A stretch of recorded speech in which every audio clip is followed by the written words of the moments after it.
Bonsoir à tous, bienvenue sur Public Sénat, ravi de vous retrouver pour un nouveau numéro d'Allons plus loin. Nous sommes ensemble en direct pendant 2 heures.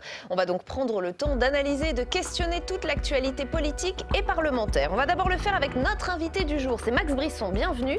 Vous êtes sénateur LR des Pyrénées-Atlantiques, vice-président de la Commission de la Culture, vice-président de la délégation aux droits des femmes. Vous allez réagir à différents sujets, c'est le principe de l'émission, et notamment bien sûr aux toutes dernières informations autour du coronavirus, puisqu'un premier cas a été confirmé chez vous dans votre département. Durant ces 2 heures, nous irons régulièrement et comme tous les soirs en salle des conférences pour faire réagir d'autres sénateurs et sénatrices. Ce sera aujourd'hui, vous le voyez, avec Alexandre Poussard. Allons plus loin, c'est aussi le club. 3 intervenants qui ont des choses à vous dire, en l'occurrence 3 intervenantes. Avec nous aujourd'hui, Fanny Conquis. Bienvenue Fanny. Le Covid-19 remet-il en question les municipales? La question ne cesse d'être posée ces derniers jours. Effectivement, il y a certains candidats qui sont confinés, voire contaminés. Alors reporter ces élections, la question se pose, mais vous allez voir, la réponse du gouvernement est très claire. Elle est très claire, on les entendra. Caroline Deschamps, chef du pôle web de Public Sénat. Bienvenue Caroline, merci à vous aussi d'être avec nous. Vous allez nous faire un point coronavirus sur les réseaux sociaux. Il y a beaucoup de choses à dire. Oui, c'est un peu la panique sur les réseaux sociaux. La panique. Tam Tranui, merci à vous également. Tam, l'autre actu, il ne faut pas l'oublier, c'est la réforme des retraites. Commission d'enquête rejetée à l'Assemblée, mais elle pourrait bien avoir lieu au Sénat? En tout cas, c'est ce que demande la gauche sénatoriale, mais attention à ne pas mettre la charrue avant les bœufs. Et on posera la question à Max Brisson. Dans une demi-heure, Sénat en clair, nous reviendrons sur le baromètre de la confiance politique du Cevipof. La conclusion, c'est que l'image des institutions, des élus et du système démocratique dans son ensemble est toujours très négative. Autre enseignement, c'est peut-être un peu plus nouveau, la confiance en la police baisse aussi et de manière spectaculaire. Emmanuel Macron s'était donné pour mission de retisser le lien. Pour l'instant, on peut le dire, c'est raté. Pourquoi tant de défiance? Hashtag ALPL si vous avez envie de réagir sur Twitter. Mais d'abord, les dernières évolutions autour du coronavirus. On compte aujourd'hui près de 100 000 cas dans le monde, plus de 3 000 morts en France, 2 nouveaux décès et 92 nouveaux cas. Le chef de l'État a réuni aujourd'hui une trentaine de chercheurs spécialisés. On va en parler avec vous dans un instant, Max Brisson. D'abord, point complet, c'est avec Flora Sauvage. 92 cas de plus qu'hier, c'est la plus forte hausse depuis le début de la crise du coronavirus en France. Si le report des municipales n'est pas à l'ordre du jour, difficile en revanche d'échapper prochainement au stade 3 de l'épidémie. Cet après-midi, Emmanuel Macron a réuni les principaux acteurs de la recherche publique et privée engagés dans la lutte contre le Covid-19. En cas de passage au stade 3, celui où le coronavirus circule sur l'ensemble du territoire, les activités collectives risquent d'être fortement impactées. Avec 377 cas confirmés, l'ensemble des régions métropolitaines sont touchées. 15 personnes sont hospitalisées dans un état grave et 6 sont décédées. Le quotidien des médecins généralistes dans l'Hexagone en est fortement impacté. Globalement, nos consultations de nos cabinets ont baissé, c'est clair, et sinon les demandes d'arrêt de travail pour enfants en garde augmentent. On en est pour l'instant à gérer le problème administratif depuis le début de la semaine, plus qu'à gérer des problèmes médicaux. Les principaux foyers de cas groupés restent l'Oise, la Haute-Savoie, le Morbihan, mais aussi le Haut-Rhin, après un rassemblement évangélique qui avait réuni 2000 personnes à Mulhouse il y a 2 semaines. À Paris, un agent de la RATP a été infecté, posant ainsi la question du droit de retrait des collègues des personnes contaminées. Selon la ministre du Travail, ce droit ne peut s'exercer dans cette situation. C'est jamais collectif, un droit de retrait, c'est individuel et c'est s'il y a un danger grave ou imminent pour votre vie ou pour votre santé. Il y a très peu de situations de travail de ce type-là. Face à cette épidémie de nouveau coronavirus, le transport aérien redoute un coût colossal. Selon l'Association internationale du transport aérien, l'épidémie pourrait coûter 113 milliards de dollars. Allons plus loin donc avec vous. D'abord Max Brisson, sénateur LR des Pyrénées-Atlantiques. On a vraiment 2 types de discours en ce moment. D'un côté le corps médical qui nous dit, qui nous appelle à garder notre calme, à ne pas paniquer. On a d'un autre des autorités qui ne cessent de prendre des mesures d'annulation d'événements, des mesures assez fortes. Est-ce que vous êtes de ceux qui trouvent qu'on en fait trop, que l'exécutif en fait trop autour de ce coronavirus? Comment vous voyez cela? Moi d'abord sur ce sujet, je n'ai pas envie de jeter de l'huile sur le feu. Je suis d'abord solidaire des personnels de santé, je leur fais confiance. Nous sommes un grand pays, on a un corps médical de qualité, on a un personnel de santé de qualité. On peut aussi un peu de temps en temps faire confiance aux institutions. Moi je ne mets pas d'huile sur le feu, je n'attaque pas le gouvernement. Dans cette affaire, de toute façon, on n'en fait jamais assez ou on en fait trop et on est toujours critiqué. il y a des moments dans le pays, on n'est pas obligé d'être dans la critique systématique. Moi, je suis assez agacé de ce que je peux lire sur les réseaux sociaux. Je pense que les journalistes, d'ailleurs, et les médias doivent justement être un filtre, poser les débats, et certains médias, pas vous, bien entendu, en rajoutent, alors que votre rôle et notre rôle est de dire aussi que les grands pays sont des pays qui sont dans la sérénité. J'étais au Japon au mois de septembre, après le passage d'un typhon. J'étais à l'aéroport de Tokyo. C'était le calme absolu. Et je me suis dit, qu'est-ce qui serait passé si la même chose avait eu lieu à Roissy ou à Orly? Les gens, tous les avions avaient été annulés, tout le monde faisait la queue dans l'ordre et le calme. Je suis historien de formation. Franchement, c'est grave ce qui se passe, il faut le prendre très au sérieux. En fait, ce n'est pas la peste noire qui s'abat sur l'Europe non plus. Et donc, dans l'histoire, nous avons connu d'autres périodes autrement plus dramatiques, donc un peu de sérénité, un peu de calme, un peu d'humilité aussi, parce que c'est tellement révélateur aussi de notre époque où on croit que tout ce qui nous arrive est éminemment exceptionnel. Quand on a un regard d'historien, on relativise tout cela, on a un État structuré, un État solide, et moi je fais confiance, alors même si ici ou là, on peut avoir quelques retards à l'allumage, si on n'est pas capable de surmonter une telle épreuve, c'est qu'on ne serait plus tout à fait digne de notre histoire. Vous sentez de l'inquiétude dans les Pyrénées-Atlantiques? Puisque je le disais, il y a un premier cas qui a été confirmé. Oui, il y a un cas, j'ai eu, moi, le préfet, je suis en contact avec le préfet, il réunit d'ailleurs un certain nombre d'élus et de parlementaires lundi prochain. Ce qui vaut pour le pays vaut aussi pour mon territoire. Vous savez, malheureusement, les autres maladies continuent d'exister et on continue de mourir dans ce pays pour d'autres choses que le coronavirus. Alors, Max Brisson, le coronavirus pose encore d'autres questions. On va les aborder avec nos chroniqueurs du jour. C'est l'heure du club d'Allons plus loin.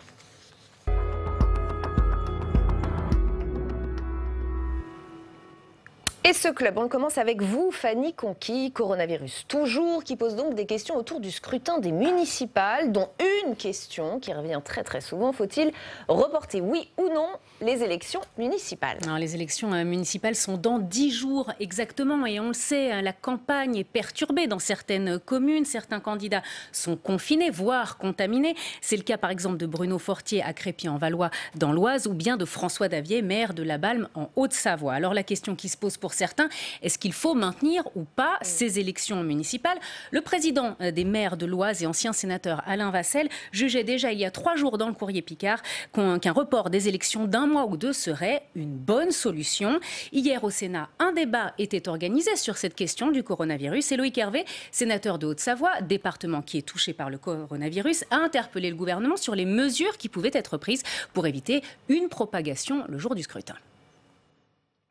Les 15 et 22 mars prochains, nous allons proposer à l'ensemble de nos concitoyens adultes de venir désigner leurs élus dans les conseils municipaux.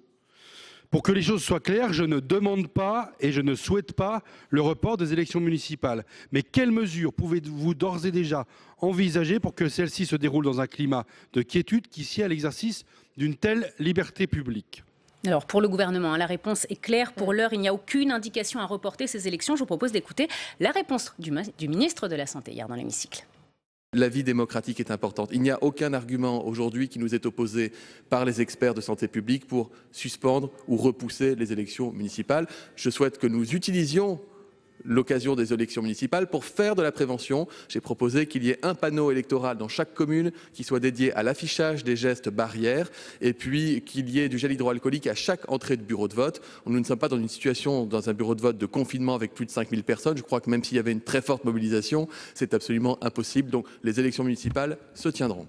Voilà donc une réponse très claire, mais pourtant il y a une autre question qui se pose, c'est celle de l'abstention. Oui, au-delà du risque de la contagion, il y a la question de la possible abstention des électeurs qui voudraient éviter des risques et qui donc n'iraient pas voter le jour des élections. Ce matin, le délégué général de La République En Marche, Stanislas Guerini, était sur le plateau de Public Sénat. Il s'est voulu rassurant, écoutez.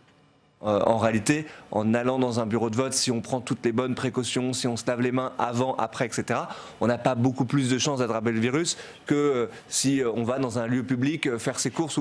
Donc, vous voyez, il ne faudrait pas que ça soit évidemment une gêne démocratique. Il faut inciter nos concitoyens à aller voter et encore une fois, faire confiance aux autorités sanitaires qui donneront les recommandations. Alors sachez que cet après-midi, les associations d'élus étaient reçues par plusieurs ministres, dont le ministre de la Santé et le ministre de l'Intérieur. Et Christophe Castaner a rappelé que les élections auront bien lieu aux dates prévues. François Bayrou lui a déclaré que tout serait fait pour qu'elles se déroulent dans les meilleures conditions sanitaires possibles. Et alors dans la loi, est-ce que de toute façon ce serait possible de les reporter ces élections? Alors au niveau de l'ensemble du territoire, une loi est nécessaire. Elle doit modifier la date du scrutin, des scrutins prévus les 15 et 22 mars prochains. Elle doit aussi prolonger le mandat des conseillers municipaux en fonction. Mais ce process, on le sait, prendrait du temps. Il faut que le projet de loi passe devant l'Assemblée nationale, puis devant le Sénat. Au niveau local, en revanche, ça pourrait être plus rapide. Selon Jean-Philippe de Rosier, professeur de droit public, reporter les élections localement, c'est possible. En s'appuyant sur le Code de la santé publique, un article en effet prévoit qu'en cas de menace sanitaire grave, notamment une épidémie, eh bien, le ministre de la Santé peut, par arrêté motivé, prescrire toute mesure afin de prévenir et de limiter les conséquences des menaces possibles sur la santé de la population. Mais certains élus n'y sont pas favorables. C'est notamment le cas de Laurence Rossignol, sénatrice de l'Oise. Elle était au micro de Samia Dechir. Écoutez. On ne peut pas supprimer les élections municipales en France. Je crois qu'il ne serait pas non plus juste de les tenir dans un certain nombre de départements et pas dans d'autres, parce que les résultats dans un département influenceraient les résultats des départements qui voteraient plus tard. Les durées de mesures sanitaires sont assez longues. On parle de 12 à 15 semaines. Ça veut dire qu'il faudrait reporter les élections municipales peut-être à fin juin, ad minima. Donc tout ça me paraît être une hypothèse qui est évacuée. On vient de l'entendre, effectivement, reporter les élections, ça poserait la date du prochain scrutin, difficile à fixer en fonction de l'évolution du virus. Par ailleurs, pour les candidats, cela poserait aussi la question du remboursement des frais de campagne, des frais qui sont déjà engagés et qui ne seront remboursés qu'après l'élection. Alors Max Brisson, est-ce que vous, personnellement, vous êtes favorable ou pas à un report de ces élections, étant donné le contexte? Quand j'étais professeur, j'enseignais à mes étudiants que les grandes démocraties ne perdent jamais leur sang-froid, que pendant la Seconde Guerre mondiale, les États-Unis d'Amérique ont organisé toutes les élections, alors que leurs hommes étaient mobilisés en Europe. Que le Royaume-Uni, grande démocratie, pendant la Seconde Guerre mondiale, a respecté tous les scrutins.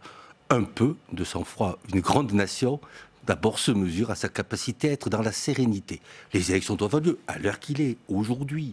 Je ne sais pas dans 15 jours, mais à l'heure qu'il est aujourd'hui, rien ne justifie que l'on reporte les élections municipales. Il y a bien d'autres endroits où on peut être touché par la contagion, plutôt que dans un bureau de vote, on y passe fort peu de temps. Un acte électoral s'accomplit très vite. Je pense que c'est le type de faux départ que notre pays aime. Et ça montre aussi un petit peu sa capacité parfois à être dans la panique. Moi, j'en appelle au calme. Ne sombrons pas dans ces moments de panique que notre pays est parfois spécialiste. 1940, par exemple. Donc, moi, je dis aujourd'hui que la panique est toujours mauvaise conseillère. Aller dans un bureau de vote, c'est prendre beaucoup moins de risques que dans un train bondé, dans une rame de métro ou dans un match de football. C'est quand même assez surprenant. On parle de supprimer les élections, mais pas les matchs de football. Peut-être que le jour où le gouvernement décidera de supprimer les matchs de football, c'est que là, la situation sera grave. Mais est-ce qu'il n'y a pas un risque de recours devant le Conseil constitutionnel après les élections de certains candidats qui se seront sentis lésés, puisqu'un certain nombre de leurs électeurs ne se seront pas déplacés à cause Le Conseil constitutionnel, c'est peut-être mettre la barre un peu haut. Il y a aussi un juge électoral. Ouais. Chaque cas pourrait être analysé. Il n'y a pas d'inégalité territoriale. Chaque cas pourrait être... qui auraient été lésés. Si certains candidats sont lésés parce qu'ils n'ont pas pu faire campagne comme ils le voulaient, et si l'écart est faible, parce qu'on annule une élection, que quand l'écart de voix est faible. Donc c'est au juge électoral d'apprécier en sérénité, encore la sérénité, mais pas sur les plateaux de télévision, devant les juridictions, si la sincérité du scrutin était ici ou là altérée. Nous avons un droit électoral d'une grande précision. Quand la situation se tend comme elle peut se tendre, on en vient au grand principe de la loi. C'est cela, être un état de droit. Et on enchaîne avec Caroline Deschamps, chef du pôle web de Public Sénat. Coronavirus toujours, qui est, j'imagine, le sujet de discussion numéro 1 sur les réseaux sociaux. Oui, Rebecca, déjà, un sondage IFOP révèle que 61% des Français se disent inquiets du coronavirus pour eux et leurs familles. Une épidémie de la peur qui atteint un niveau inégalé depuis 15 ans. Alors forcément, la panique atteint les réseaux sociaux. Pour preuve, les requêtes requêtes sur le coronavirus sur Google explosent. Google Trends, l'outil, vous savez, qui permet de voir les recherches des internautes, est à ce titre éclairant. Les recherches sur le coronavirus ont été multipliées par 15 depuis le 21 février, date où la panique a gagné l'Italie. Alors parmi les mots-clés les plus recherchés ces derniers jours en France, coronavirus, stade 3, ce qui en dit long, Rebecca, sur ce que redoutent les Français. Et on imagine que le flux des fake news sur le coronavirus ne se tarit pas, lui non plus. Eh bien oui, peur et réseaux sociaux, c'est le terreau idéal pour la propagation des intox. Je vous en avais parlé d'ailleurs ici même en début de l'épidémie. Eh bien, les rumeurs vont bon train, et notamment sur les remèdes pour se protéger du coronavirus. À tel point que l'OMS, l'Organisation mondiale de la santé, est en guerre sur ce qu'elle appelle l'infodémie. Elle met régulièrement à jour son site pour en finir avec les idées reçues. Exemple, l'urine des enfants protège du coronavirus. Faux, évidemment. Idem pour la cocaïne, une fake news qui a la vie dure. Alors, moins nocive, mais tout aussi inefficace, l'huile de sésame ne tue pas le coronavirus. Et ça fait beaucoup rire, Tam. Moi, j'avais entendu l'alcool aussi. Les réseaux sociaux, pourtant, ils se sont engagés, non, dans la lutte contre les fake news sur le coronavirus? Eh bien oui, Twitter, Facebook, YouTube renvoient en premier vers les sites gouvernementaux. Et Facebook a fait un pas de plus hier en donnant à l'OMS des espaces de pub gratuits. Il faut dire que les groupes Facebook sur l'épidémie se multiplient en amplifiant par là même la panique, tout comme les photos et les vidéos des magasins où les rayons de pâtes ou de papier toilette sont dévalisés. À ce propos, Rebecca, et comme j'ai pas tellement envie de finir cette chronique sur une note anxiogène, il faut quand même souligner qu'il y a tout un lot de blagues potaches aussi sur le coronavirus et sur le web, mais pas seulement. Face à la pénurie de papier toilette liée à la peur du coronavirus, eh bien un journal australien se moque et publie, vous le voyez, un encart de 8 pages blanches à découper en cas d'urgence. Ça fait beaucoup rire les Australiens, ça les détend. Voilà, c'est une manière aussi de se détendre. Alors, mais on ne peut pas rire de tout, puisqu'il y a eu un sketch de Groland sur Canal+, qui a associé coronavirus et pizza, la Corona Pizza, ça a créé un véritable, mais là c'est pas une blague, incident diplomatique. Canal+ a dû s'excuser et retirer les vidéos. Il y a même l'ambassadeur français qui a dû manger une pizza. Enfin, ça a créé un vrai tollé. Et puis, en recherchant tout ce qui se disait sur le web sur le coronavirus, je me suis aperçue que sur Spotify, eh bien, il y avait 65 chansons avec le titre coronavirus, comme cette Kumba que vous entendez. Voilà, c'est assez coronavirus, c'est assez dansant. Et donc, Rebecca, si ça peut apaiser les esprits, je vous ferai une petite playlist. Merci beaucoup. Max Brisson, on a le pire et le meilleur sur les réseaux sociaux. Oui, tout à fait. On a le pire et le meilleur de la nature humaine, tout simplement. Alors, les blagues, et puis c'est bien d'avoir de l'humour, y compris dans les moments difficiles. Le pire aussi, vous savez, les rumeurs, c'est pas nouveau. Simplement, les vecteurs sont différents. Les rumeurs vont plus vite. Au Moyen-Âge, quand il y avait des rumeurs, lors des moments difficiles, ça se traduisait par exemple par des pogroms. On accusait les Juifs d'avoir empoisonné l'eau et on massacrait les Juifs. Et ça, c'était la pire dimension de la nature humaine. Bon, là, on voit ça montre acte de racisme à l'égard. Vous avez raison. Ça montre que la nature humaine n'a pas changé. Les réseaux sociaux sont nouveaux, mais l'homme, lui, est resté le même, avec ses bons côtés et son pire versant. Et il nous appartient, vous, nous, et tous ceux qui sont en responsabilité, comme toujours, de lutter contre le pire versant de la nature humaine. Voilà, tout ce qu'on peut lire, c'est quelque chose de totalement exécrable. Bon, après, heureusement, nous sommes dans un État démocratique. Il y a la capacité de décortiquer tout cela. C'est ce que nous faisons cet après-midi. Et c'est, je crois, le travail qui revient à toutes et à tous, responsable un petit peu d'une grande démocratie comme la nôtre. Et on essaye de bien le faire. Tam Tranuivo aussi, vous essayez de bien faire votre travail. On va terminer ce club avec vous, mais bien sûr, l'autre actualité majeure, et il ne faut pas l'oublier, je le disais en titre, c'est la réforme des retraites. Il y a eu un incident hier à l'Assemblée. La demande socialiste d'une commission d'enquête sur l'étude d'impact de la réforme des retraites a été rejetée. rejetée. Est-ce que du coup, c'est au Sénat qu'elle pourrait être lancée, cette commission d'enquête? Comme vous y allez, Rebecca, tout de suite au Sénat. On peut toujours rêver. Bon, en tout cas, c'est ce que demandent le groupe socialiste et le groupe communiste du Sénat, effectivement. Leurs deux présidents en ont fait la demande dès la semaine dernière, dès mardi de la semaine dernière, c'est-à-dire, je le précise, avant que l'on sache que la commission d'enquête à l'Assemblée était rejetée. Patrick Kanner, le président du groupe socialiste au Sénat, a hier réagi sur Public Sénat à ce rejet de l'Assemblée. Il a expliqué que cela ne fait que renforcer sa motivation. Écoutez. On se demande ce qu'a le gouvernement a caché, que la commission d'enquête visait à connaître les moyens qui avaient été utilisés pour bâtir la fameuse étude d'impact qui a été tellement critiquée par le Conseil d'État. Donc on parle de transparence aujourd'hui, on parle de fluidité de l'information. Eh bien la majorité REM aujourd'hui a encore bloqué un dispositif démocratique. J'ai demandé déjà mardi dernier à Gérard Larcher, au travers de la conférence des présidents, la même commission d'enquête.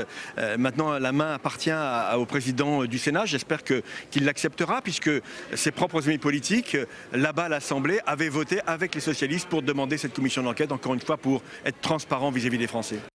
Oui, manque de transparence de l'exécutif, estime donc le sénateur socialiste.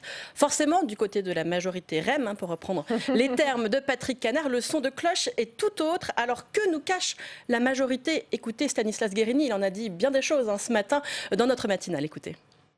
Rien. Vous savez, c'est très particulier de demander une commission d'enquête sur une étude d'impact d'un texte de loi dont l'objet précisément est de mener une discussion, de pouvoir poser des questions, y compris pendant l'examen parlementaire, sur l'étude d'impact. Donc on le voit, le fait de demander une commission d'enquête sur une étude d'impact, en réalité c'est une nouvelle manière d'essayer de créer du flou sur la réforme, d'essayer de mobiliser tous les moyens possibles pour les oppositions, pour compliquer les choses, pour retarder les choses. Voilà, donc sans surprise, il est contre, sauf que La République En Marche n'est pas majoritaire au Sénat. Du coup, est-ce que la demande de commission d'enquête sur cette étude d'impact a des chances d'aboutir ici au Sénat? Alors en tout cas, si on reprend ce qui s'est passé du côté de l'Assemblée, d'un point de vue parlementaire, ce qui s'est passé, c'est pas la norme. Le fait de refuser à l'opposition d'utiliser son droit de tirage, c'est assez rare. Le droit de tirage, je rappelle, c'est le fait que chaque groupe ait le droit, chaque année, de constituer une commission d'enquête ou une mission d'information sur un sujet qu'elle choisit. En tout cas, c'est rare, mais c'est pas complètement inédit, parce que certains ont dit que ça n'était jamais arrivé. C'est arrivé, par exemple, au Sénat, qu'une demande de commission d'enquête de la part du groupe socialiste a été retoquée. Ça avait été le cas sur la commission d'enquête sur la pédophilie dans l'Église. Mais là, pour revenir à nos moutons, à ce qui nous intéresse, cette commission d'enquête sur l'étude d'impact, le problème, c'est que ni le groupe socialiste, ni le groupe communiste ne peuvent utiliser leur droit de tirage. Vous savez pourquoi? Ils l'ont déjà fait? Eh oui, ils l'ont fait il y a quelques dizaines de jours, vraiment assez récemment. Et d'ailleurs, c'est plutôt rageant, estiment certains dans les groupes. Donc là, ils sont obligés, disent-ils, de s'en remettre au président du Sénat. Et alors, du coup, il est susceptible d'accepter ou pas, Gérard Larcher? En tout cas, ils ont envoyé un courrier très argumenté, une proposition de résolution, un texte par lequel ils demandent leur commission d'enquête. Premier argument, le Conseil d'État qui a estimé ne pouvoir garantir la sécurité juridique de la réforme. Deuxième argument, c'est qu'ils sont obligés de constater l'absence de clarification à l'Assemblée nationale du gouvernement sur la question de l'étude d'impact, cela pendant l'examen du projet de loi en séance. Troisièmement, la présente proposition de résolution, elle respecte toutes les conditions de recevabilité qui sont requises, à savoir qu'il n'y a pas de poursuite judiciaire en cours et pas de commission d'enquête sur le même thème depuis un an. Enfin, ils disent que la mise en œuvre d'une commission d'enquête qui s'attache à des dispositions en cours d'examen au Parlement ne constitue pas une novation. Non, c'est pas nouveau, ça avait déjà eu lieu sur la loi sur les 35 heures dans les années 90. Et sur le fond, les LR sont plutôt d'accord. Écoutez, le rapporteur retraite de la Commission des affaires sociales, René-Paul Savary. J'ai jamais vu ça, moi. Une étude d'impact aussi lacunaire, comme dit le Conseil d'État, sur un projet qui représente 320 milliards d'euros au point de vue financier et qui touche l'ensemble de nos populations. Toutes les générations sont concernées. On se dirige vers une commission d'enquête sur cette étude d'impact? Moi, je suis assez favorable à avoir plus d'informations. J'ai beaucoup de mal, en tant que rapporteur, à obtenir des informations de la part de l'État. Ouais, donc il demande plus d'informations, mais il ne dit pas précisément s'il est pour ou contre cette commission d'enquête. Vous avez de bonnes oreilles, Rebecca. Effectivement, vous constatez qu'il reste prudent dans son expression, le rapporteur retraite déjà. Parce que la droite n'a pas forcément envie de faire ce cadeau à la gauche. Regardez à l'Assemblée, droite et gauche, par exemple, chacune a fait sa motion. Et la droite n'a pas voulu donner ses voix à la motion de gauche quand il s'agissait de contester le 49-3.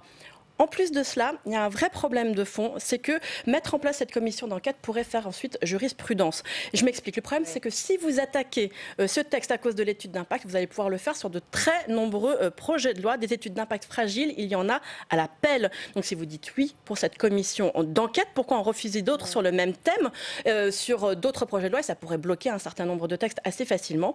Résultat, nous dit-on, nous murmure-t-on, le président de la commission des lois, Philippe Bas, qui doit se prononcer là-dessus, devrait refuser de donner suite à cette commission d'enquête.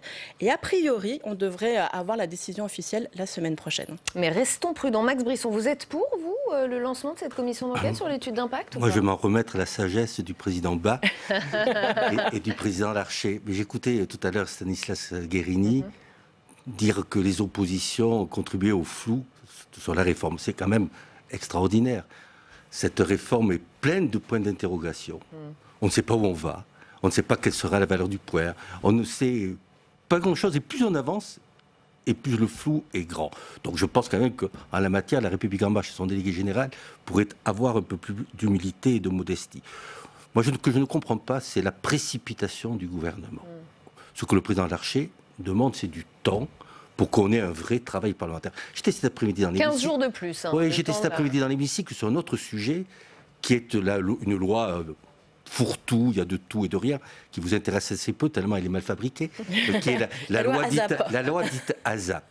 Nous avons fort bien travaillé dans un temps très court, et on se demande vraiment pourquoi il faut un temps si court, sur par exemple le dossier pharmaceutique partagé. C'est le Sénat qui remet un peu de cohérence dans un texte flasque où on ne connaît ni le centre, ni la périphérie, ni les contours.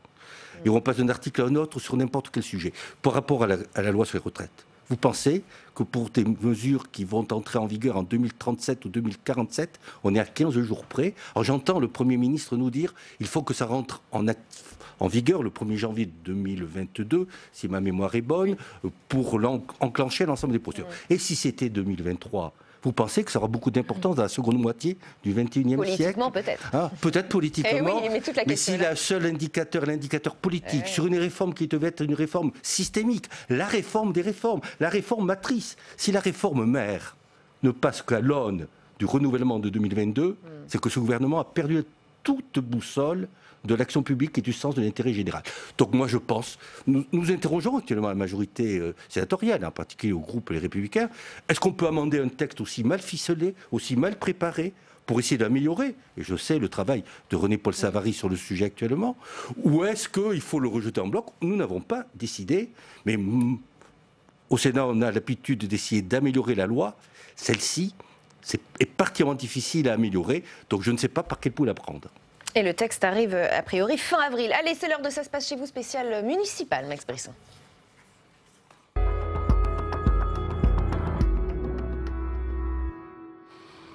Et on s'intéresse à la ville de Metz. Aujourd'hui, 10 candidats, un favori, François Grosdidier, que vous connaissez bien, Max Brisson, puisqu'il est aussi sénateur LR. Après 12 ans de mandat, le maire sortant socialiste ne se représente pas, ce qui rend la campagne particulièrement intéressante. C'est ce qu'ont constaté nos journalistes Marion Vigreux et Béatrice Finzan sur place. Aux élections de mars 2008, les Messins créaient la surprise. Pour la première fois de leur histoire, ils choisissaient un maire socialiste. Après 2 mandats, Dominique Gros ne se représente pas. Les compteurs sont donc remis à zéro. Ils sont 10 à briguer un fauteuil de maire d'une cité de 116 000 habitants au passé historique riche et qui se classe 12e des villes les plus attractives de France. Aujourd'hui, nous vous présentons les 4 candidats qui sont en tête dans les sondages.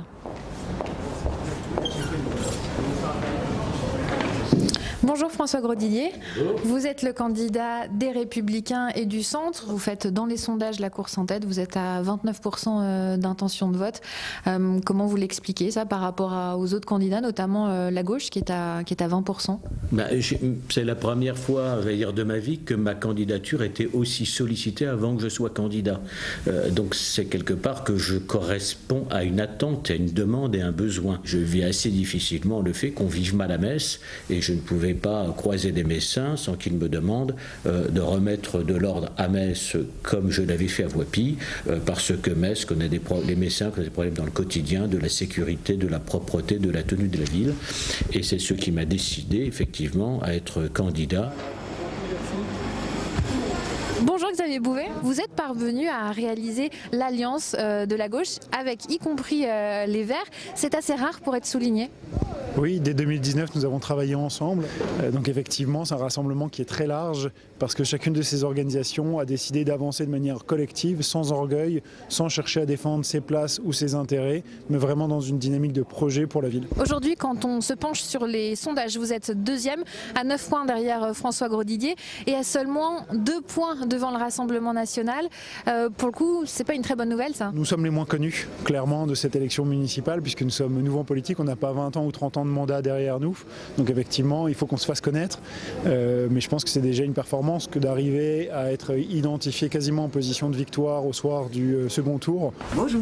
Bonjour monsieur. Bonjour madame. Je suis élue de la ville de Metz et candidate à un nouveau mandat pour changer les choses dans notre belle ville.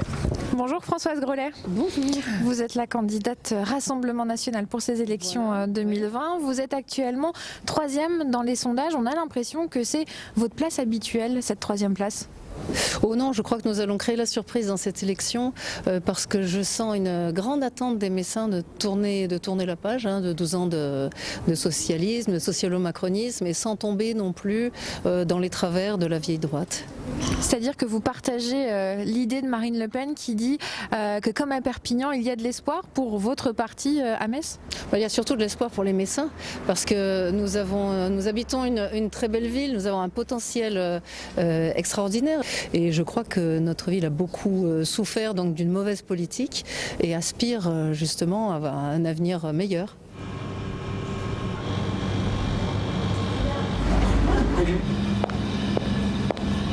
Bonjour Richard Liogé. Bonjour Public Sénat. Vous êtes le candidat de La République En Marche, vous êtes député de la 3e circonscription. L'année dernière, vous apparaissiez comme le favori des sondages.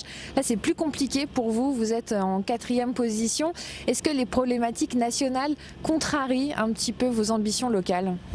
Sans doute, ça c'est aux électeurs de le dire. Maintenant, ce n'est qu'un sondage. On a effectivement un socle qui est important, qu'il faut reconforter d'une certaine manière. Pour être plus fort, est-ce que vous envisagez des alliances pour le second tour si vous arrivez à vous qualifier au premier? J'en suis pas du tout à envisager des alliances. Je pense être bien placé au second tour pour pouvoir battre le candidat de la droite qui aujourd'hui est favori, c'est vrai, mais je veux dire, une élection, ça se joue jusqu'au dernier moment. On a vu d'autres, par exemple M. Fillon, qui s'écroule aussi au dernier moment, donc c'est tout à fait possible aujourd'hui de gagner encore la ville de Metz.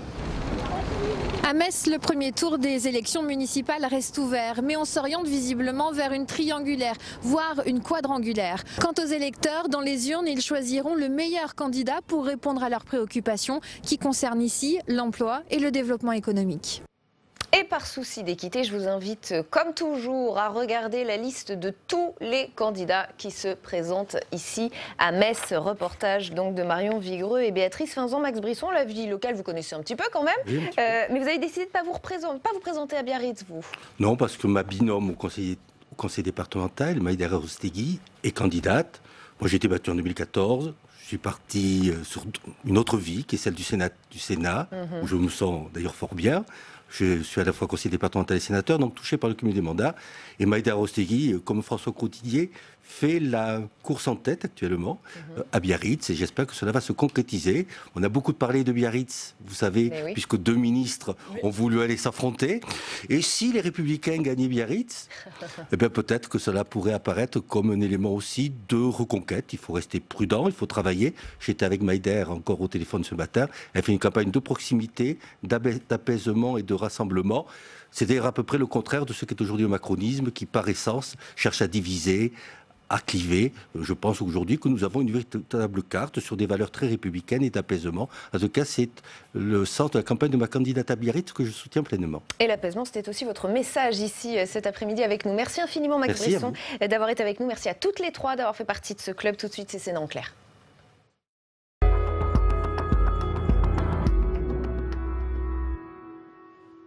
Sénat en clair, consacré ce soir à cette nouvelle étude du Cevipof qui ne va pas rassurer les élus. Les Français ne leur font toujours pas confiance. Alors il y a des variantes évidemment, comme à chaque fois en fonction de l'échelle.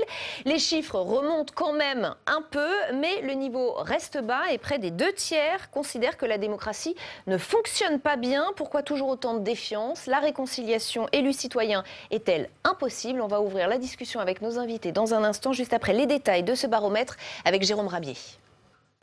Un an après un baromètre en chute libre, en pleine crise des Gilets jaunes, la confiance envers les institutions et la classe politique connaît un léger rebond tout en restant à un niveau très faible. Selon le dernier baromètre du Cevipof, 2/3 des personnes interrogées considèrent que la démocratie du pays ne fonctionne pas bien et 80% d'entre eux pensent que le personnel politique ne se préoccupe pas de ce que les gens pensent. Seules personnalités politiques qui sortent du lot, les maires des 35 000 communes de France. 63% des Français leur font confiance, un chiffre en hausse de 5 points en un an, juste avant les élections municipales. Pour les sénateurs, il faudrait donc s'en inspirer, quitte à faire évoluer leur rôle. Les maires sont très proches des gens et sont plutôt des inventeurs de solutions que des inventeurs de problèmes. Et que parfois, je pense que nos concitoyens perçoivent l'ensemble des élus, y compris les parlementaires, comme des gens très éloignés des réalités. Et si on veut restaurer cette confiance, il faut que le Parlement, il faut que les députés, les sénateurs puissent jouer un rôle de proposition plus fort que ne leur permet la Constitution de la Ve République actuelle. Dans un système politique dominé par la figure du président de la République, le plus haut échelon de l'État n'est pas épargné. Après 3 ans de macronisme, la confiance accordée par les Français à l'institution présidentielle s'est même dégradée. Alors que sous François Hollande, 31% des Français disaient avoir confiance en l'Élysée, ils ne sont plus que 29% en moyenne sur les 3 premières années du quinquennat Macron. Le renouvellement politique de 2017 ne semble donc à rien avoir amélioré de ce côté. Malgré la promesse d'un nouveau monde et de nouvelles méthodes, le regard des Français sur la classe politique s'est même dégradé. Avec nous pour Sénat en clair ce soir, Bruno Questel, bienvenue. Vous êtes député La République En Marche de l'Eure, membre de la Commission des lois. Merci à vous d'être avec nous. Nicolas Framont, bienvenue. Sociologue du travail, co-rédacteur en chef de la revue Frustration, auteur de ce livre. Les citoyens ont de bonnes raisons de ne pas voter. Tiens. Bruno Cotresse est aussi avec nous. Bienvenue, chercheur au CNRS et donc au Cevipof, professeur à Sciences Po Paris. Nous attendons également Olivier Paccaud, sénateur LR de l'Oise, qui devrait nous rejoindre dans les minutes qui viennent. Bruno Cotresse, justement, cette année, la cote de confiance vis-à-vis des élus remonte un peu. Pourtant, vous nous dites, c'est en trompe-l'œil. Pourquoi ? C'est en trompe-l'œil parce qu'elle remonte par rapport à ce qu'on avait observé il y a exactement ou un peu plus d'un an. Oui. Il y a un peu plus d'un an, nous avons fait la vague 10 de notre enquête au plein cœur de la crise des Gilets jaunes. Le terrain de l'enquête avait été fait en décembre 2018, les données publiées en janvier 2019. Et nous avions assisté l'an passé à une véritable, on va dire, descente aux enfers. Du point de vue du rapport des Français, à l'ensemble des institutions, à l'ensemble des élus. Et donc c'est par rapport à cette descente aux enfers de l'an dernier que nous avons une remontée cette année. Ça ne pouvait presque pas descendre plus bas, quoi. Voilà, qui remonte, on va dire, au niveau à peu près habituel. Certains indicateurs sont un peu plus hauts, d'autres un peu plus bas que nous ne le constatons habituellement. Mais c'est surtout ce qui explique bien ce qu'on dit, c'est une remontée de confiance, mais qui est en trompe-l'œil parce que le tableau de la toile de fond... Ça reste négatif, il y a une défiance qui reste quand même immense. Reste la France comme pays du pessimisme social et de la défiance politique. Bruno Questel, comment l'élu que vous êtes perçoit ces chiffres et cette cote de confiance qui décidément ne veut pas remonter, en tout cas de manière stable et franche vis-à-vis des élus?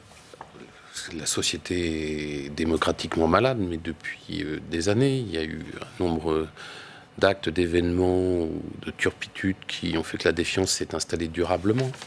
Et ce qui rend d'autant plus difficile la tâche des élus, quelle que soit leur étiquette aujourd'hui, pour recouvrer une crédibilité a priori. Après, moi je crois que ça passe par le terrain, par le dialogue, par l'échange, par la disponibilité. Ça va être très long. Ça va être très long parce que effectivement, c'était rappelé, l'hiver 2018-2019 a été je crois ce qu'on pouvait connaître de pire en termes de défiance et de violence. Il ne faut pas l'occulter, et que maintenant il convient de reconstruire tout cela. Mais les critiques sont terribles, ils trouvent les politiques trop abstraits, peu empathiques, qu'est-ce que j'ai lu, déconnectés, corrompus, le constat il est sévère, vous le trouvez injuste, ingrat ou justifié? Non, il est abrupt. Dire que tous les élus sont corrompus, qu'est-ce que ça veut dire? Il faut toujours rappeler aux gens, moi je dis toujours aux gens, présentez-vous aux élections. La sphère publique et politique, elle n'appartient pas à une caste. Tout un chacun est libre de s'engager dans un parti qui corresponde à ses opinions et d'aller faire valoir celle-ci devant le suffrage universel. Faut arrêter de laisser à croire que tout ça, ça appartiendrait à quelques-uns. Voilà, on a tous nos origines. Sociales, philosophiques et autres, mais on ne doit pas être stigmatisé de la sorte. Être élu, c'est s'engager, c'est aussi faire des sacrifices à plusieurs niveaux et c'est aussi donner une part de soi-même. Pour être élu, pour faire la politique, il faut aimer les gens. Et je ne connais pas un élu qui n'aime pas les gens. Nicolas Framont, vous le trouvez sévère ce jugement des Français interrogés dans cette étude du Cevipof, ou après tout, vous vous dites effectivement c'est bien mérité? Vous vous doutez que je réponds que c'est plutôt bien mérité. En tout cas, ce qui est clair, c'est qu'on a des données qui sont très fortes. Les mots sont forts. On a, par exemple, 37% des gens qui, quand on leur parle de la politique, éprouvent de la méfiance, 27% du dégoût et seulement 4% de l'espoir. Moi, je pense que plutôt que d'interroger pourquoi les gens n'ont pas confiance dans les institutions, il faut interroger les institutions elles-mêmes. Quand on n'a aucun ouvrier à l'Assemblée nationale, par exemple, comment on peut imaginer que ce groupe social, qui représente quand même un bon quart de la population, se sente représenté? Comment on peut... vous dites que la politique n'appartient pas à une caste, mais de fait, en ce moment, elle appartient à une caste. Et elle fonctionne comme une caste. Qui vous visez là quand vous dites? C'est étonnant, je me suis fait la saison 3 du Baron Noir hier et vous me faites penser à M. Mercier. Vous avez exactement le même discours. Allez-y, excusez-moi. J'imagine, je n'ai pas vu cette série. Quelle caste? De qui vous parlez? Eh bien, une caste... Du macronisme, c'est ça que... Mais il n'y a pas que le macronisme, ça va au-delà du macronisme, qui est le symptôme d'un symptôme plus profond, c'est-à-dire qu'il y a eu une récupération, une monopolisation progressive de la politique dans ce pays par les classes supérieures, par la bourgeoisie, et du coup, effectivement, une coupure, qui n'est pas seulement une coupure du fait de la condition d'élu, c'est pas le problème d'être élu, c'est le problème d'être un élu qui ne représente qu'une partie de la société et qui donc est dans une déconnexion profonde par rapport au reste du pays. Et donc, si vous voulez, le fait qu'il n'y ait aucun ouvrier, le fait qu'on ait des politiques aussi qui soient votées de façon brutale, avec des 49-3, avec de la répression policière, on en reparlera, mais la confiance envers la police a vraiment diminué. Je pense que là, quand même, se poser la question d'où vient la défiance, alors que quand on voit ce qui s'est passé depuis 2 ans dans ce pays, la réponse me semble assez évidente. Ou alors, pour s'en étonner, il faut vraiment ne pas avoir regardé les actualités depuis 2 ans. Parce que ça touche tous les partis, Bruno Cotresse. Aucun parti n'est épargné? Non, aucun parti n'est épargné, pas plus d'ailleurs les syndicats. On aurait pu penser que la séquence qu'on vient de vivre avec le rôle des syndicats très exposé, toute la thématique du dialogue social, on observe toujours qu'il n'y a que 27% de Français qui déclarent avoir confiance dans les syndicats. Les partis politiques... il y a une amélioration cette année, ils étaient à 9%, ils sont à 13% de confiance cette année. C'est déjà ça.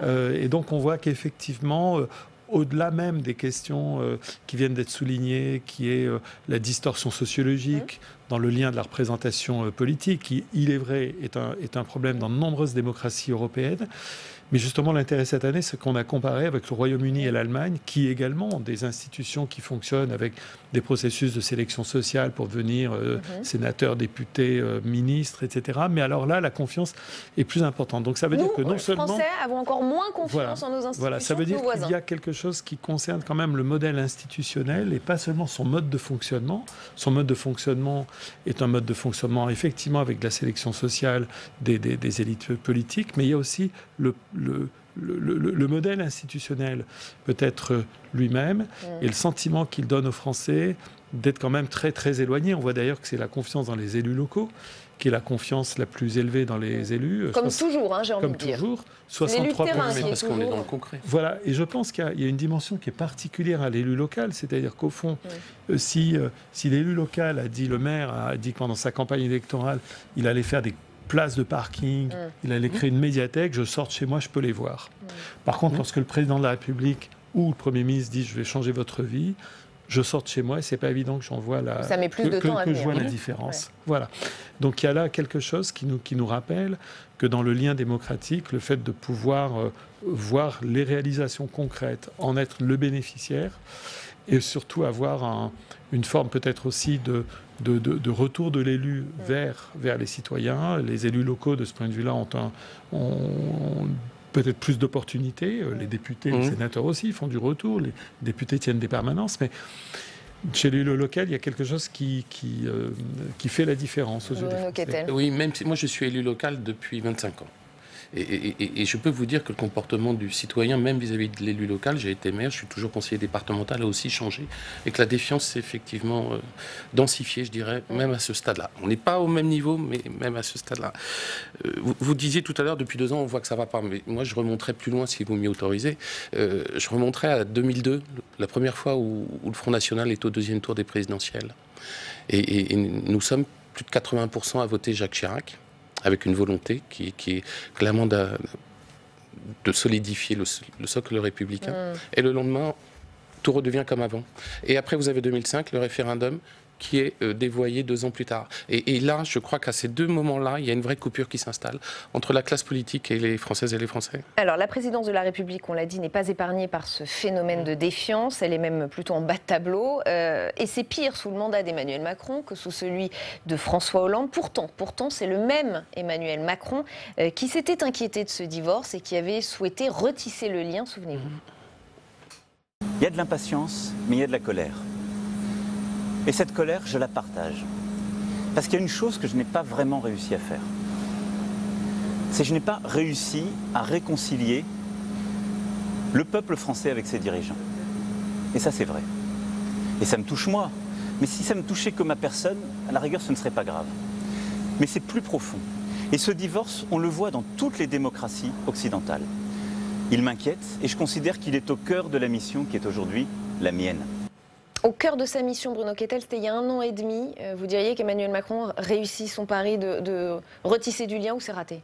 Non, c'est ni raté ni réussi, c'est terriblement difficile. Il faut aussi que les Françaises et les Français se mettent en condition d'être réceptifs à un certain nombre de choses. Donc c'est de la faute des Français ? Non, je dis que c'est pas unipolaire. Et que ce n'est pas lié qu'à telle ou telle personne qui exerce une fonction unique.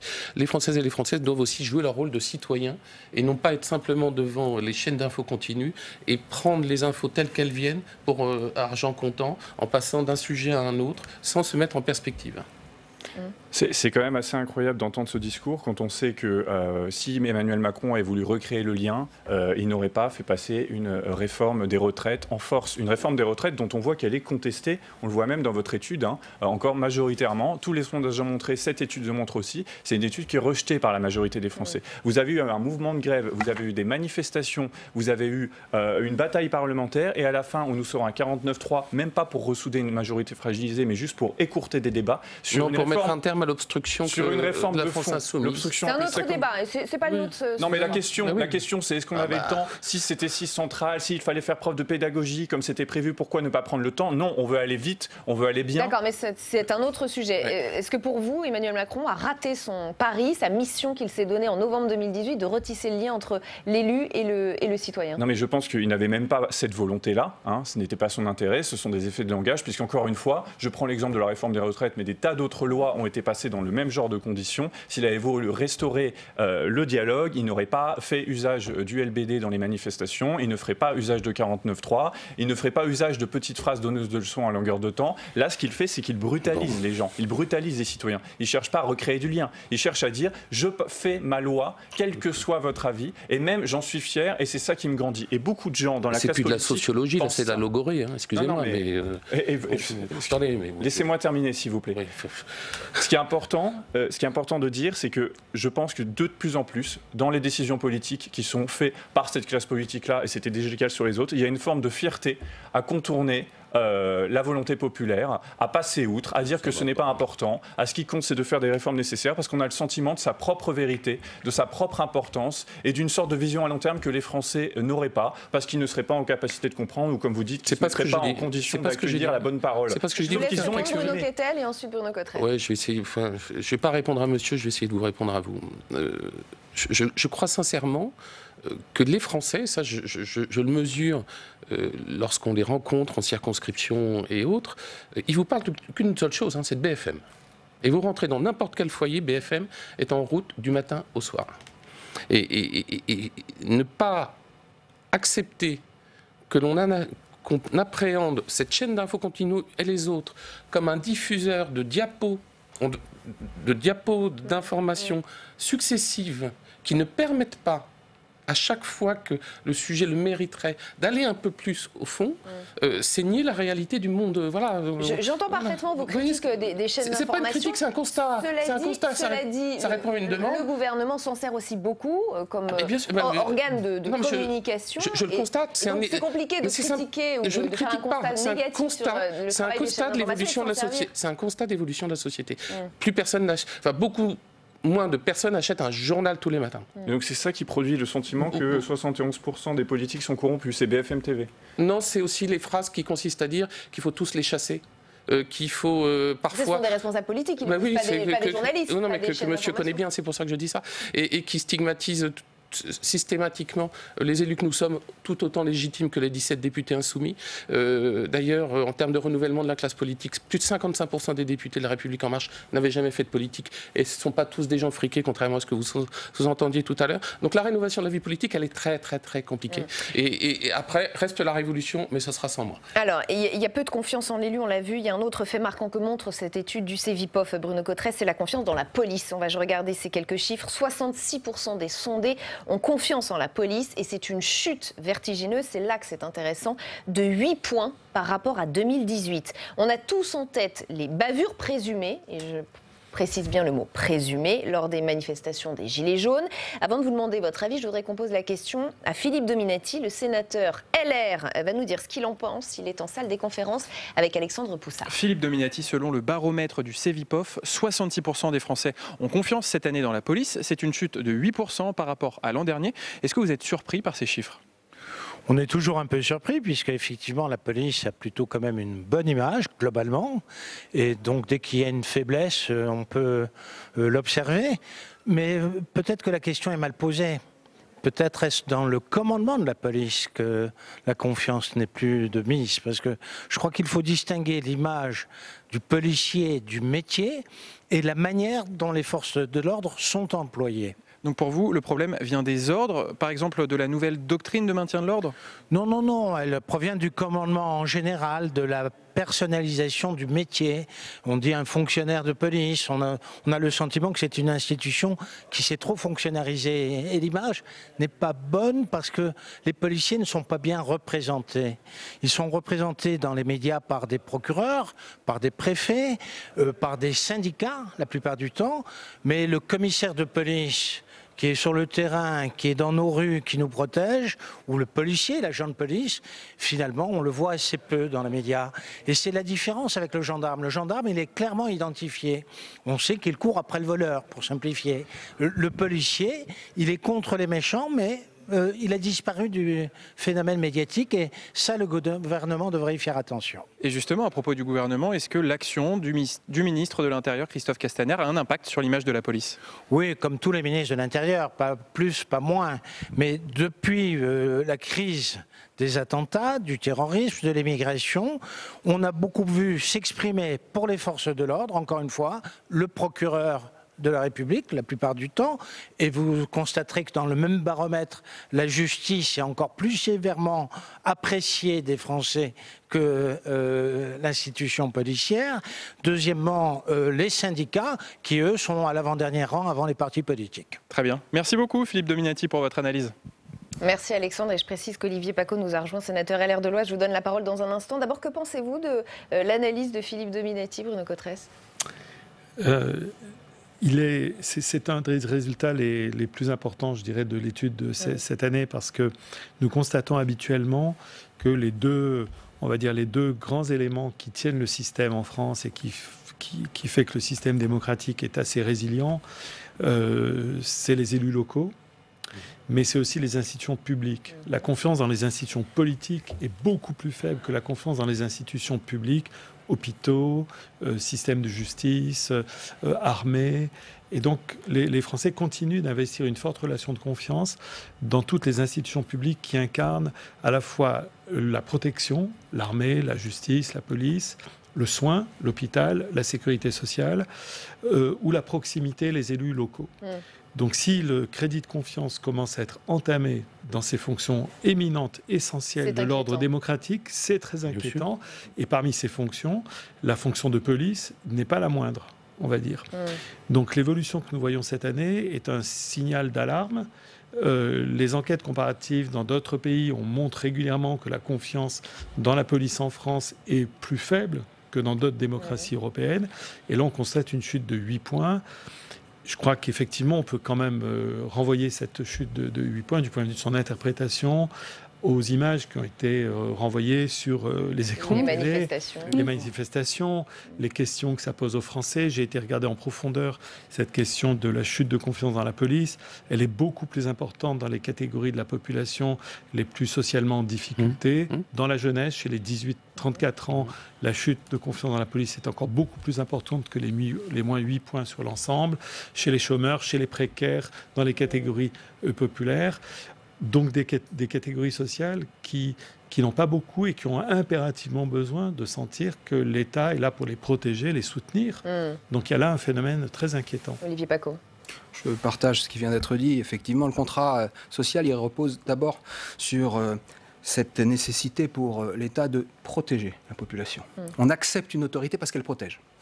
Et effectivement, comme la plupart d'entre nous, j'ai été surpris par ces chiffres qui sont très inquiétants.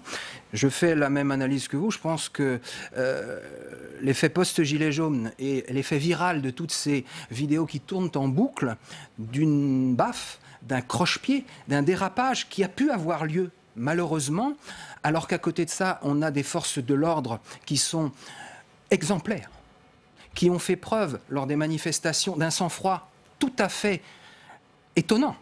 Parce que rester, entre guillemets, l'arme au pied pendant des heures en prenant des pavés ou des insultes ou de la peinture... Ou d'entendre dire « suicidez-vous ». Pardon ? Ou d'entendre dire « suicidez-vous ». Donc c'est moins 8 points, vous trouvez que c'est de l'ingratitude vis-à-vis des forces de l'ordre? C'est une forme d'ingratitude, mais qui est liée à ce système totalement vicieux des réseaux sociaux qui, d'une certaine façon, fait perdre la raison.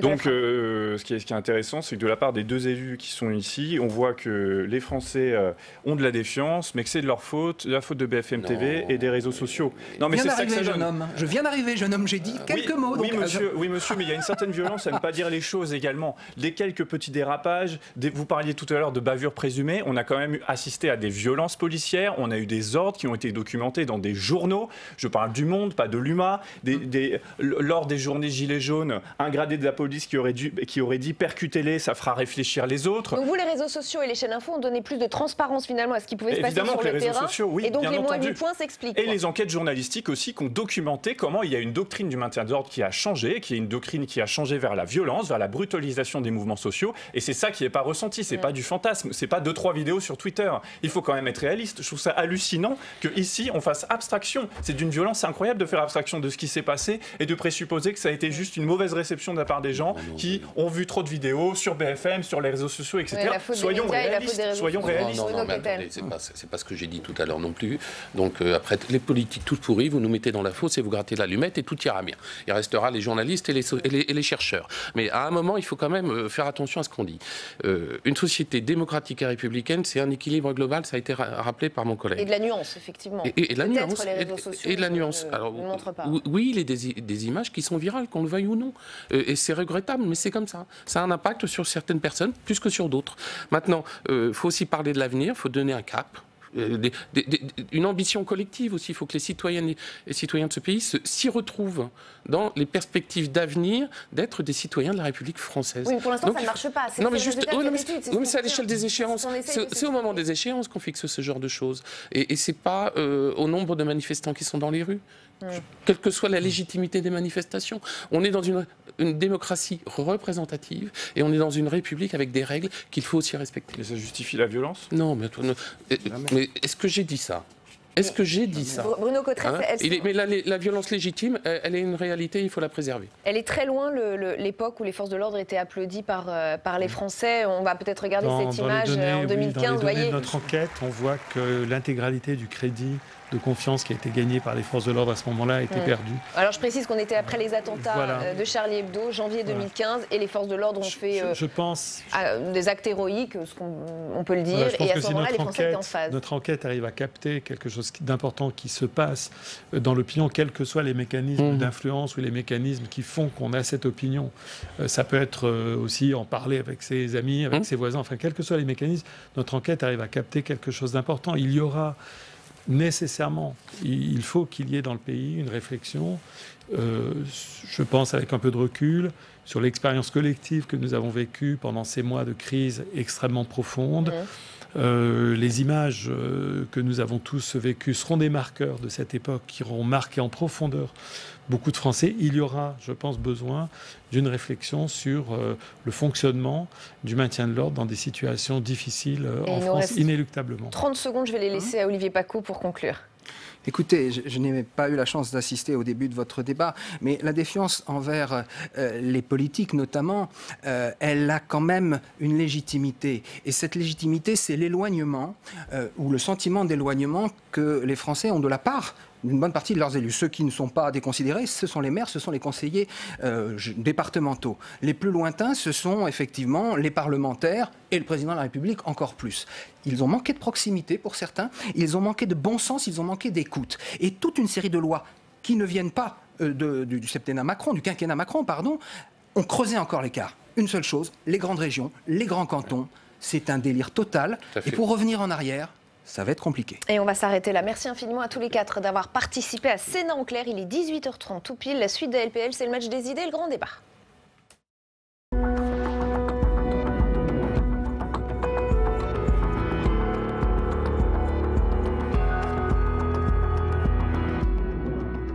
Et bienvenue si vous nous rejoignez sur Public Sénat. Allons plus loin encore ce soir. Nous sommes ensemble pendant 1 heure. Voici le programme, c'est parti.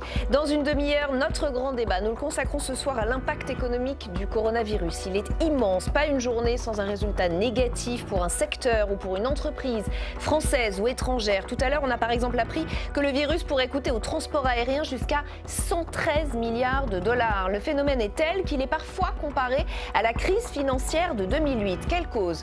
Quels enseignements ? Quelles mesures? 3 questions clés dans ce débat. Hashtag ALPL pour réagir sur Twitter. Durant cette heure, nous irons comme tous les soirs en salle des conférences pour faire réagir sénateurs et sénatrices. Aujourd'hui, ce sera avec vous, Alexandre Poussard. Et oui, Rebecca, et face au coronavirus, faut-il remettre en question la mondialisation? On posera la question au sénateur centriste Olivier Cadic. C'est une des questions de ce débat également. À tout à l'heure, Alexandre. Mais d'abord, notre match des idées, spécial municipal. Confrontation de points de vue ce soir entre Driss Etazaoui et Alice Coffin. On va s'arrêter sur cette question qui plane au-dessus de la campagne dans quelques jours. Donc, faut-il reporter, oui ou non, le scrutin des municipales à cause du coronavirus? Possible en théorie, difficile en pratique, mais est-ce surtout vraiment nécessaire? Est-ce que les élus de terrain le souhaitent? On va leur poser la question après les premiers éléments de Samia Dechir. 47 millions d'électeurs sont appelés aux urnes les 15 et 22 mars prochains. À cette date, l'épidémie de coronavirus aura sans doute progressé en France et la question du risque de contamination se pose. Dans l'Oise, par exemple, des restrictions spécifiques compliquent déjà la campagne. Dans 9 villes, tout rassemblement est interdit, impossible de tenir la moindre réunion publique. Pas de quoi justifier un report du scrutin aux yeux de Laurence Rossignol, sénatrice du département. On s'adapte, les candidats font des meetings sur les réseaux sociaux, on fait des talks, des Facebook Live, chat, etc. On continue de distribuer des tracts, on continue de faire du porte-à-porte, pour autant aussi, donc la campagne n'est pas totalement arrêtée. Il faut que les élections municipales se tiennent. On ne peut pas ajouter une crise politique sur une crise sanitaire, c'est pas possible. Il faut quand même aussi que les gens se disent qu'on ne va pas attraper le coronavirus systématiquement en rentrant dans un bureau de vote ou dans un isoloir. Aujourd'hui, seuls les rassemblements de plus de 5000 personnes dans des lieux confinés sont interdits. Un bureau de vote voit défiler au maximum 1000 électeurs sur la journée. Pas de risque de contamination donc aux yeux du gouvernement, qui maintient les élections municipales. Il n'y a aucun argument aujourd'hui qui nous est opposé par les experts de santé publique pour suspendre ou repousser les élections municipales. J'ai proposé qu'il y ait un panneau électoral dans chaque commune qui soit dédié à l'affichage des gestes barrières et puis qu'il y ait du gel hydroalcoolique à chaque entrée de bureau de vote. Nous ne sommes pas dans une situation, dans un bureau de vote de confinement avec plus de 5000 personnes. Je crois que même s'il y avait une très forte mobilisation, c'est absolument impossible. Donc les élections municipales se tiendront. Les bureaux de vote seront bien ouverts, mais faut-il encore que les électeurs n'aient pas peur de s'y rendre? Dans les communes les plus touchées, trouver des assesseurs pourrait s'avérer plus difficile que d'habitude. Avec nous pour le match des idées ce soir, Alice Coffin, bienvenue, candidate Europe Écologie Les Verts dans le 12e arrondissement de Paris. Et par souci d'équité, vous en avez l'habitude maintenant, on va voir la liste de tous les candidats dans l'arrondissement. Je précise aussi que vous publiez prochainement un livre, Le Génie lesbien, livre qui paraîtra au mois de mai prochain. Driss Etazaoui, bienvenue à vous également, adjoint Modem au maire LR d'Évreux. Et vous êtes à nouveau candidat sur sa liste. Là aussi, on va donc voir la liste de tous les candidats dans la commune. On l'a entendu dans la bouche d'Olivier Véran, on l'a entendu également dans la bouche de Christophe Castaner. Pour le gouvernement, c'est extrêmement clair, il n'est absolument pas question de reporter ces élections municipales. Alice Coffin, est-ce que c'est si clair pour vous aussi? Oui, pour l'instant, nous, on se conforme effectivement à ce qui s'est dit, hein, et effectivement, dans l'État, l'essentiel est de respecter, en revanche, des mesures extrêmement claires, extrêmement vigilantes. C'est-à-dire que, oui, les élections municipales en l'État vont avoir lieu. En revanche, ça change des choses dans la campagne municipale. Nous, au sein de nos équipes, on est les premiers à montrer l'exemple aussi, hein, que ça soit pour vraiment, et je le répète pour les téléspectateurs, téléspectatrices, une hygiène irréprochable, se laver les mains, les passer au gel hydraulique, et ça on le fait entre candidats, entre candidates, on le transmet aussi. C'est ça, vraiment, hein, c'est d'abord respecter les principales mesures de Mais de le fait que cette campagne soit perturbée ne vous fait pas dire, elle n'est pas tout à fait normale cette campagne, et il faut repousser les élections, on n'est pas prêt? Ah ben ça a un impact très clair, mais je ne pense pas qu'on soit pas prêt à avoir les élections. L'impact principal, ça vous aura pas échappé, on en parle ce soir, il y a un impact médiatique énorme, hein, comment on parle du coronavirus, et du coup il y a aussi pour ces campagnes c'est très centré là-dessus, et comment justement on continue aussi de parler de l'ensemble des enjeux qui peuvent être liés d'ailleurs, hein, à celui des pandémies, et en particulier pour les écologistes. Il y avait un article hier dans le Monde diplomatique qui disait pour lutter contre les pandémies, l'écologie aussi. Tout ça est évidemment lié, et c'est important de pouvoir continuer à mettre les citoyens et les citoyennes en face de l'ensemble des sujets. Driss Etazaoui, Emmanuel Macron nous dit ce soir une épidémie est inexorable. Est-ce que pour vous, ça suppose, ou en tout cas ça pose la question de l'organisation de ce scrutin municipal? Vous savez, avant de venir sur ce plateau, je pose la question au maire d'Évreux, Guy Lefranc, qui lui-même est médecin. Et je lui dis, voilà la question qui nous est posée, qu'en penses-tu? Il me dit, tu sais, tous les ans, la grippe saisonnière fait 10 000 morts. Et c'est pas pour autant qu'on reporte ou qu'on annule les élections. Donc je pense qu'il faut raison garder, ne pas tomber dans une espèce d'inquiétude paroxystique, et de se dire que finalement tout va aller mal et tout va aller très mal. Et pour le coup, ne pas inquiéter non plus nos concitoyens. L'idée aujourd'hui, et moi j'entends les propos de bon sens de la part du gouvernement, moi j'adhère totalement, et aussi à ce que vient de dire Alice. Vous savez, reporter des élections, c'est pas simple. Quand vous convoquez des élections, vous avez besoin d'un décret. Quand vous annulez des élections, il faut une loi. Et une loi, de ce que disent aujourd'hui nos spécialistes en droit constitutionnel, c'est le Conseil des ministres, l'Assemblée nationale, et c'est le Sénat. À moins de 9 jours des élections municipales, ça me semble très compliqué, même si c'est possible, que juridiquement, techniquement et à l'épreuve de la réalité, ceci me semble très compliqué. Donc j'ai vraiment le sentiment qu'on se dirige vers les élections municipales, et là on ne parle pas des conséquences, parce qu'il y a des conséquences fortes, importante si jamais effectivement le choix était fait, là dans les heures ou dans les jours qui viennent, d'interrompre les campagnes électorales et donc le processus du 15 et du 22 mars. On pourra parler des conséquences parce qu'elles sont importantes. Vous parliez des citoyens, je vais vous donner quelques chiffres issus de notre sondage exclusif Opinionway pour Public Sénat, La Tribune et Uncas. Globalement, il y a peu d'inquiétude effectivement pour les Français de se rendre dans les bureaux de vote. 71% des sondés ne sont pas inquiets à l'idée de se rendre dans un bureau de vote, 28% le sont, et une majorité souhaite souhaitent également le maintien de ce scrutin. 76% des Français interrogés sont favorables au maintien. 22% préféreraient qu'on attende la fin de l'épidémie. 22%. Alice Coffin. Ouais, c'est pour ça que je pense qu'il faut faire attention aussi, et je le dis aussi en tant qu'analyste des médias. On avait des chiffres qui étaient, par exemple, sur des antennes comme BFM, mais d'autres aussi, 75% de l'actu, c'était le coronavirus. Or, est-ce que c'est vraiment toujours pour donner de l'information? On s'aperçoit aussi que de nombreux experts sont sollicités et qui disent souvent pas les mêmes choses, voire des choses contradictoires. Et je pense qu'il faut vraiment faire attention à la façon dont médiatiquement aussi les journalistes diffusent un max. Je ne dis pas qu'il ne faut pas en parler, évidemment qu'il faut en parler, mais de quelle façon?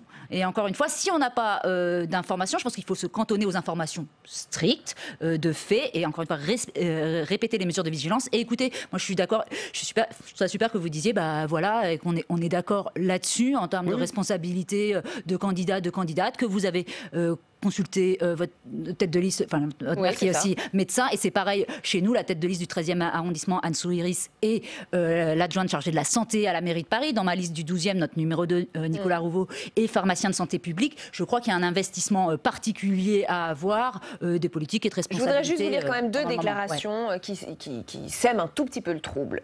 Stéphane Baudet, maire sortant XLR d'Évry-Courcouronnes, lui s'inquiète dans le Figaro, il nous dit « Les seniors représentent 20% du corps électoral et 45% des suffrages exprimés en moyenne. » Avec cette crainte, effectivement, que peut-être les personnes âgées se déplacent moins pour ce scrutin par peur d'être contaminées. Philippe Dallier, sénateur LR de Seine-Saint-Denis, dans le Figaro toujours, lui, il nous dit « Les assesseurs qui tiennent les bureaux de vote sont le plus souvent âgés. Il est fort probable que beaucoup, habituellement motivés par ce scrutin local, se désistent par crainte d'être contaminés. » Est-ce qu'il ne va pas y avoir aussi un problème de faisabilité et peut-être même un problème d'inégalité selon les partis, selon que votre électorat est âgé ou pas, et potentiellement des inégalités et des scores biaisés? Vous avez raison de poser la question, puisque l'électorat LR d'Évreux est en particulier des personnes d'un certain âge. Ce sont nos seniors qui se lèvent très tôt le matin, qui viennent au bureau de vote et qui, dans leur grande majorité, portent leur suffrage sur l'équipe du maire sortant, comme on l'a vu en 2014, et comme on le souhaite, en tout cas, ce sera probablement le cas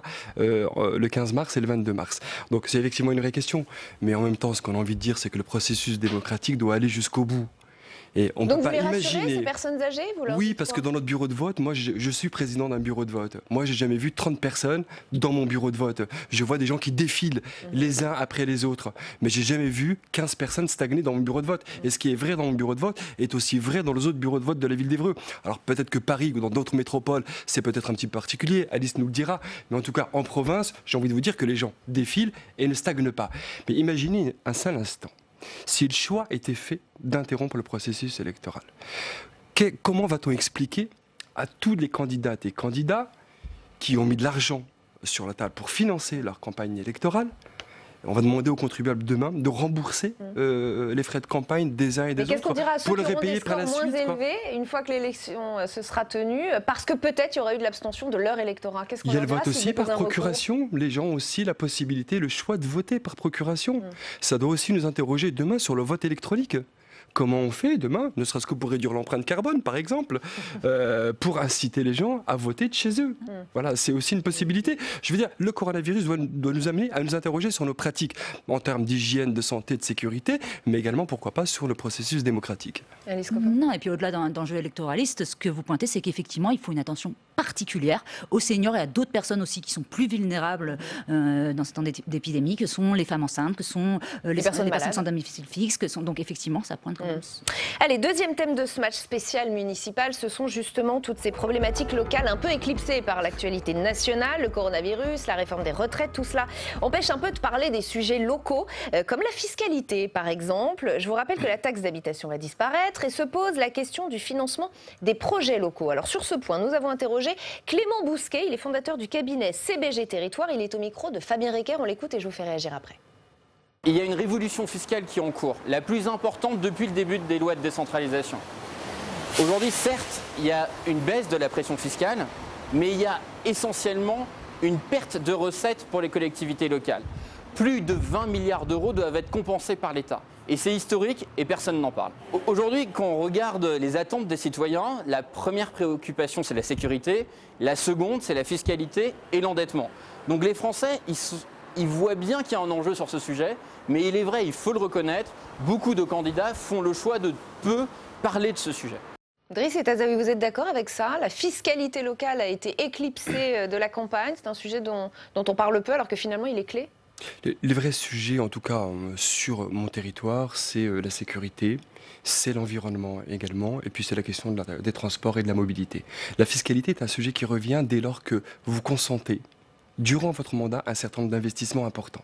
Alors que dès lors que vous transformez votre ville, que sa physionomie change et que les gens le constatent, effectivement, la première chose qui se pose, c'est est-ce que vous allez augmenter les impôts? Bien sûr. C'est à ce moment-là qu'ils nous posent la question.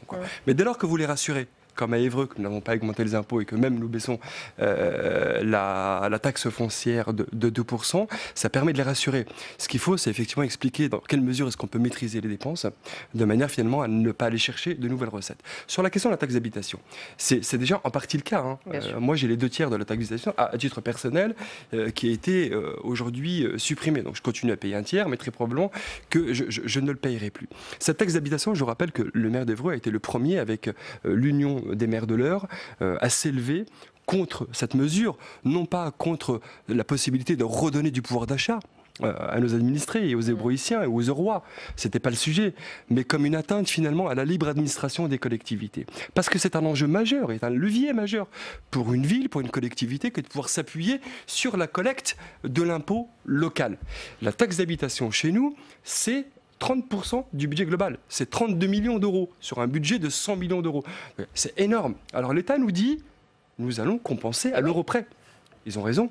J'ai passé un coup de fil au directeur des finances avant de venir. Je voulais quand même m'enquérir de la situation. Il me dit, oui, aujourd'hui, l'État dit vrai. Ils vont compenser à l'euro près. Mais par contre... Pourquoi cette précision aujourd'hui? Ça veut dire que demain... Justement, parce que demain, après-demain et encore après-demain, il est peu probable que l'État rembourse ou compense à 1 euro, puisque finalement l'inflation, un certain nombre de projets qui font que vos dépenses sont susceptibles d'augmenter, etc. Le remboursement, lui, il est référencé à l'année N-1 ou N-2, selon l'année de référence. Et l'idée, c'est que la taxe d'habitation est compensée à l'euro près sur une année référencée. Mais demain, l'inflation, des dépenses qui augmentent, etc., c'est fini. Donc vous allez avoir un gap. Et qui va payer ce gap ? Voyez, ça fait partie des questions. Je pense que ça fait la fiscalité, ça. Ce dont les questionnements dont on peut entendre parler, que nous on veut adresser, c'est la façon dont effectivement on budgétise l'ensemble d'une politique municipale et dans ce cadre-là, à Paris. En tout cas, je tiens à dire que David Béliard, le candidat parisien l'écologie pour Paris, est le seul à avoir précisément budgétisé l'ensemble de ses propositions, ce qui me paraît très important dans un terme de campagne municipale. Les électeurs et électrices peuvent aller avec des projets les consulter. Voilà, c'est ça. Non, mais c'est quand même super important. C'est-à-dire que toute proposition, et on en a pas mal, tout ça est vraiment budgétisé, financé. D'autre part, j'entendais parler de taxe d'habitation. Nous, à Paris, comment ça va se traduire dans les sujets dont on entend parler principalement, je dirais presque le plus, c'est quand même le logement, la possibilité. Qu'est-ce qu'on fait par rapport à ces prix absolument sidérants des loyers parisiens, qui sont une charge évidemment pour chaque individu, mais qui par ailleurs, chaque locataire, ont des répercussions sur c'est quoi Paris comme ville, On choisit une ville dans laquelle qui peut vraiment habiter, qu'est-ce que ça change, et qui est un de nos axes absolument majeurs, avec une proposition d'encadrement des loyers pendant 5 ans. Mais est-ce que globalement vous avez remarqué, ou pas d'ailleurs, que les sujets nationaux éclipsaient les sujets locaux? Est-ce que sur le terrain, on vous parle beaucoup plus de ce qui se passe au niveau national, ou vraiment on vous parle de problématiques locales? Alors, moi je trouve ça... Alors, sur Paris, c'est toujours un peu particulier. Ouais. Pourquoi? Parce qu'on a à la fois les sujets parisiens, ils deviennent nationaux. Je pense au débat qui a eu lieu hier soir, ça a eu lieu sur une chaîne nationale, d'accord? Pourtant, ça concerne que Paris. Et finalement, d'ailleurs, quand on a écouté, les candidates ont plutôt parlé de sujets assez propres à Paris. Donc on pourrait se dire...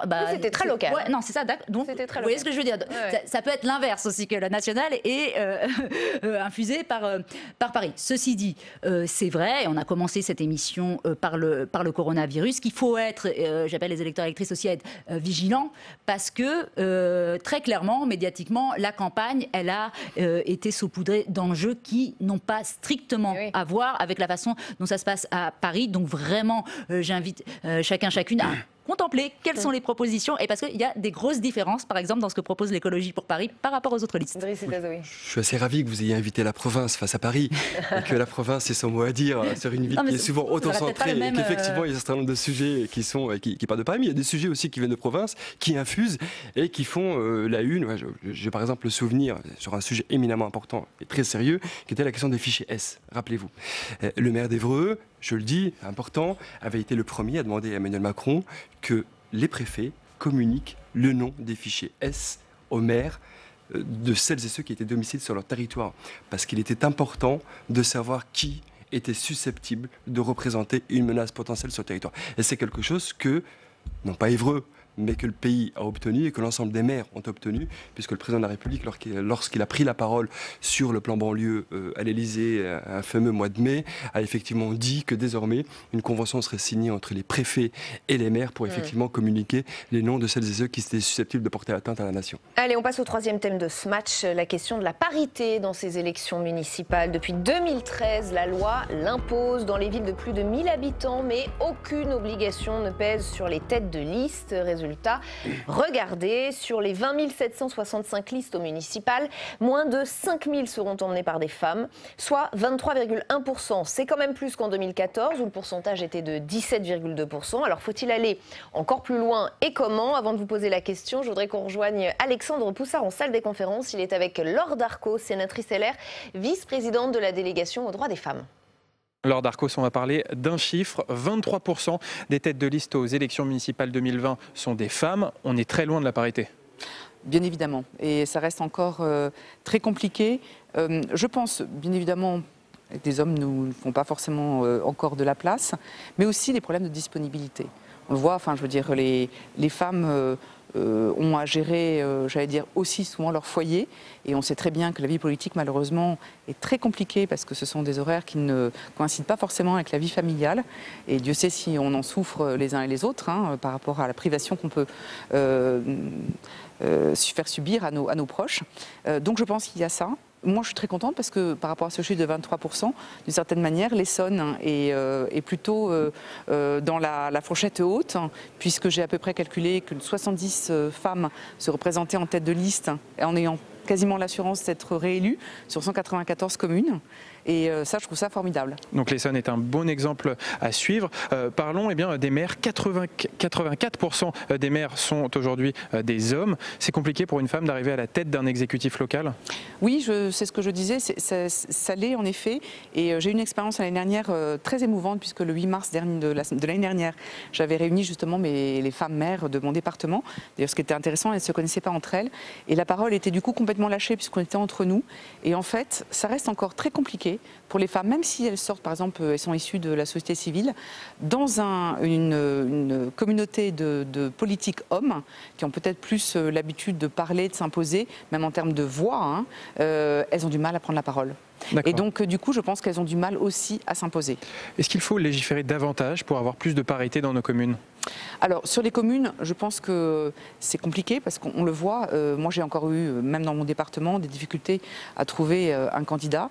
On a beaucoup de communes où il n'y a qu'une seule liste, en fait. Donc, on voit bien, et puis sur le plan national, on a parlé même de près de 50% de maires qui ne se représentaient pas.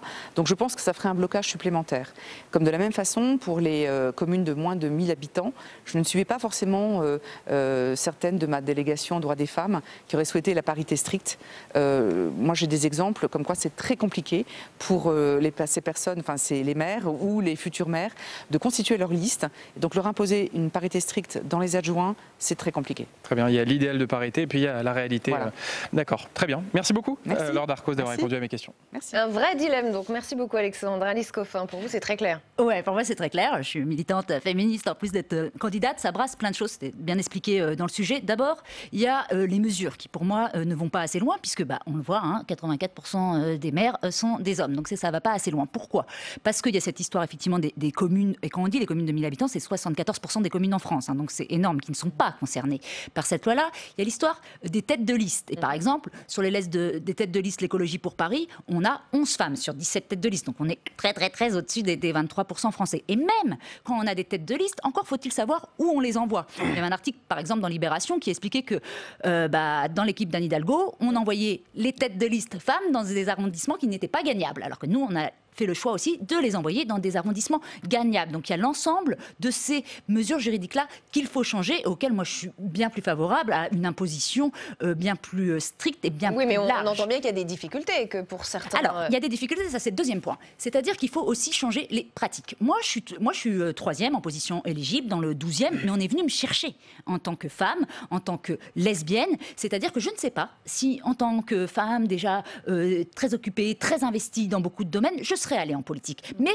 ce parti, Europe Écologie, a fait l'effort de venir me chercher. Je donne d'autres exemples sur les charges. Cécile Duflot expliquait récemment que lorsqu'elle a été au gouvernement, ministre écologiste, elle s'était interrogée sur le fait que le Conseil des ministres ait lieu le mercredi matin, alors qu'on sait que, hélas, c'est encore souvent les femmes qui s'occupent des activités des enfants et que François Hollande, président socialiste, lui avait en gros rayonné sur cette proposition de pourquoi pas déplacer le mardi. Ça, c'est un ensemble de mesures. Je vois, nous, comment on travaille à l'écologie pour Paris aussi, dans nos réunions, parce que encore... Quand les femmes sont là, encore faut-il les laisser pour s'exprimer. On impose la règle de la fermeture éclair, qui est que chacune prend la parole à tour de rôle. Si un homme parle, après c'est une femme. Il y a un ensemble de mesures pour réformer la politique qui reste un monde complètement d'hommes et pour donner envie à d'autres personnes d'y entrer. Donc on est à la fois sur un changement auquel je suis très favorable de mesures juridiques, mais aussi sur des pratiques. Idriss Etazaoui.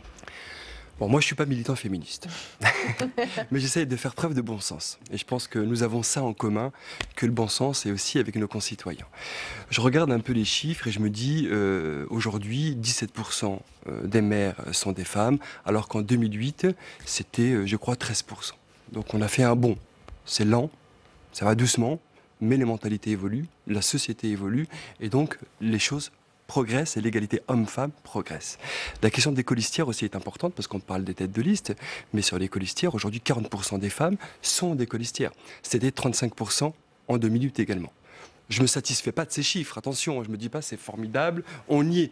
Mais je me dis que la société progresse à son rythme, même si effectivement il faut une loi d'injonction pour obliger les uns et les autres à faire davantage de place. D'ailleurs, ce qu'on dit pour les femmes, on aurait pu parler également des minorités issues de la diversité, c'est un vrai sujet. C'est pas celui d'aujourd'hui, mais peut-être qu'on aura l'occasion d'en reparler. Mais l'injonction peut paraître nécessaire. On a dit les femmes ne sont pas suffisamment représentées parce qu'il y a le poids des traditions, ce sont des mandats qui sont prenants, des fois même des mandats qui sont violents aussi. Et pour une femme, c'est toujours peut-être un petit peu plus compliqué que pour un homme. Et puis, enfin, on l'a dit, dans les petites communes de moins de 1000 habitants, qui représentent 2/3 de l'ensemble des communes, des 36 000 communes de France, ce qui fait quand même beaucoup, eh bien la loi ne s'applique pas. Et donc les uns et les autres font comme ils veulent. D'ailleurs, on peut barrer les noms sur les listes, et puis il peut y avoir même des candidatures individuelles. Pour ce stade-là, alors que la République En Marche préconise une loi pour ces communes de moins de 1000 habitants, je suis un peu, je pense, la même chose que la sénatrice qui s'est exprimée tout à l'heure, en disant que sur ces communes-là, et pour bien connaître le territoire de l'agglomération d'Évreux, qui est une agglomération rurale, il est très, très difficile de composer des listes et de trouver des hommes et des femmes qui souhaitent s'investir, qui souhaitent dégager du temps, de l'énergie au service des autres. Et donc je pense que dans les communes de moins de 1000 habitants, ce serait une erreur que d'imposer la parité. Non, moi je ne pense pas. Je pense que c'est exact et que comme tout problème lié au Oui, mais vous êtes à Paris. Qu'est-ce qu'on fait pour les communes rurales? Tout problème lié au sexisme, à l'absence de représentation, c'est des mesures générales. Évidemment, ça ne change pas toute seule. C'est-à-dire que c'est-à-dire concrètement, comment on fait? Si vous êtes dans une commune où il n'y a aucune femme qui veut se présenter, concrètement, comment vous faites? Alors, je pense que c'est vraiment l'imposition crée du mouvement. C'est-à-dire que c'est par les règles, par les demandes qu'on crée ça. Et par ailleurs, je le répète, mais vraiment, c'est tellement fort, en fait, ce qui pèse contre les femmes dans la société. C'est là où je suis d'accord, c'est qu'on ne le résout pas par un bout. C'est-à-dire que ça, c'est lié, le fait qu'il y ait moins de femmes qui se présentent, c'est lié à des tonnes d'autres. Donc il faut savoir les attirer, dans la société, vous voulez dire qu'elles arrêtent de s'auto-censurer, que peut-être... Il faut complètement changer. Moi, je suis sidérée par un ensemble de pratiques très macho, de discours, de autres. Donc évidemment que c'est autre chose qu'il faut profondément changer dans donc on les pratiques attire en leur politiques disant potentiellement, vous serez à 13h30 à l'école quand même. Enfin, qu'est-ce qu'on fait? Mais c'est... Oui, madame, oui, mais c'est du concret. Non, mais bien sûr. C'est vraiment concret. Mais oui, mais ça veut dire bien sûr qu'il faut adapter les horaires des réunions. Et d'ailleurs, il faudrait un peu plus se fier à ça aussi, parce qu'il y a souvent, mais quand les hommes sont entre eux, ils aiment bien s'entendre aussi, blablater et discuter. Bon, ça, c'est du procès d'intention. Non, je vous assure, c'est de l'expérience. Alors que je pense je vous écoute attentivement.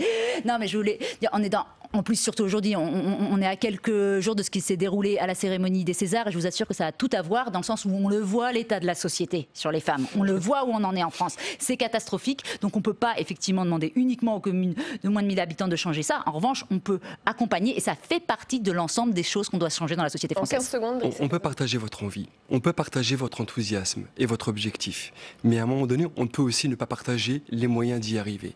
Et je pense que s'obstiner à vouloir, dans des communes de moins de 1000 habitants, imposer à celles et ceux qui ne le souhaitent pas probablement, ou qui n'en ont pas envie, d'y aller quand même, serait une erreur monumentale. Mais pourquoi les hommes, ils ont plus envie d'y aller que les femmes? Il y a bien une raison. Mais voyez, hier, je regardais le 20h, il y avait une émission sur une commune de 13 000 habitants. Le maire ne se représente pas.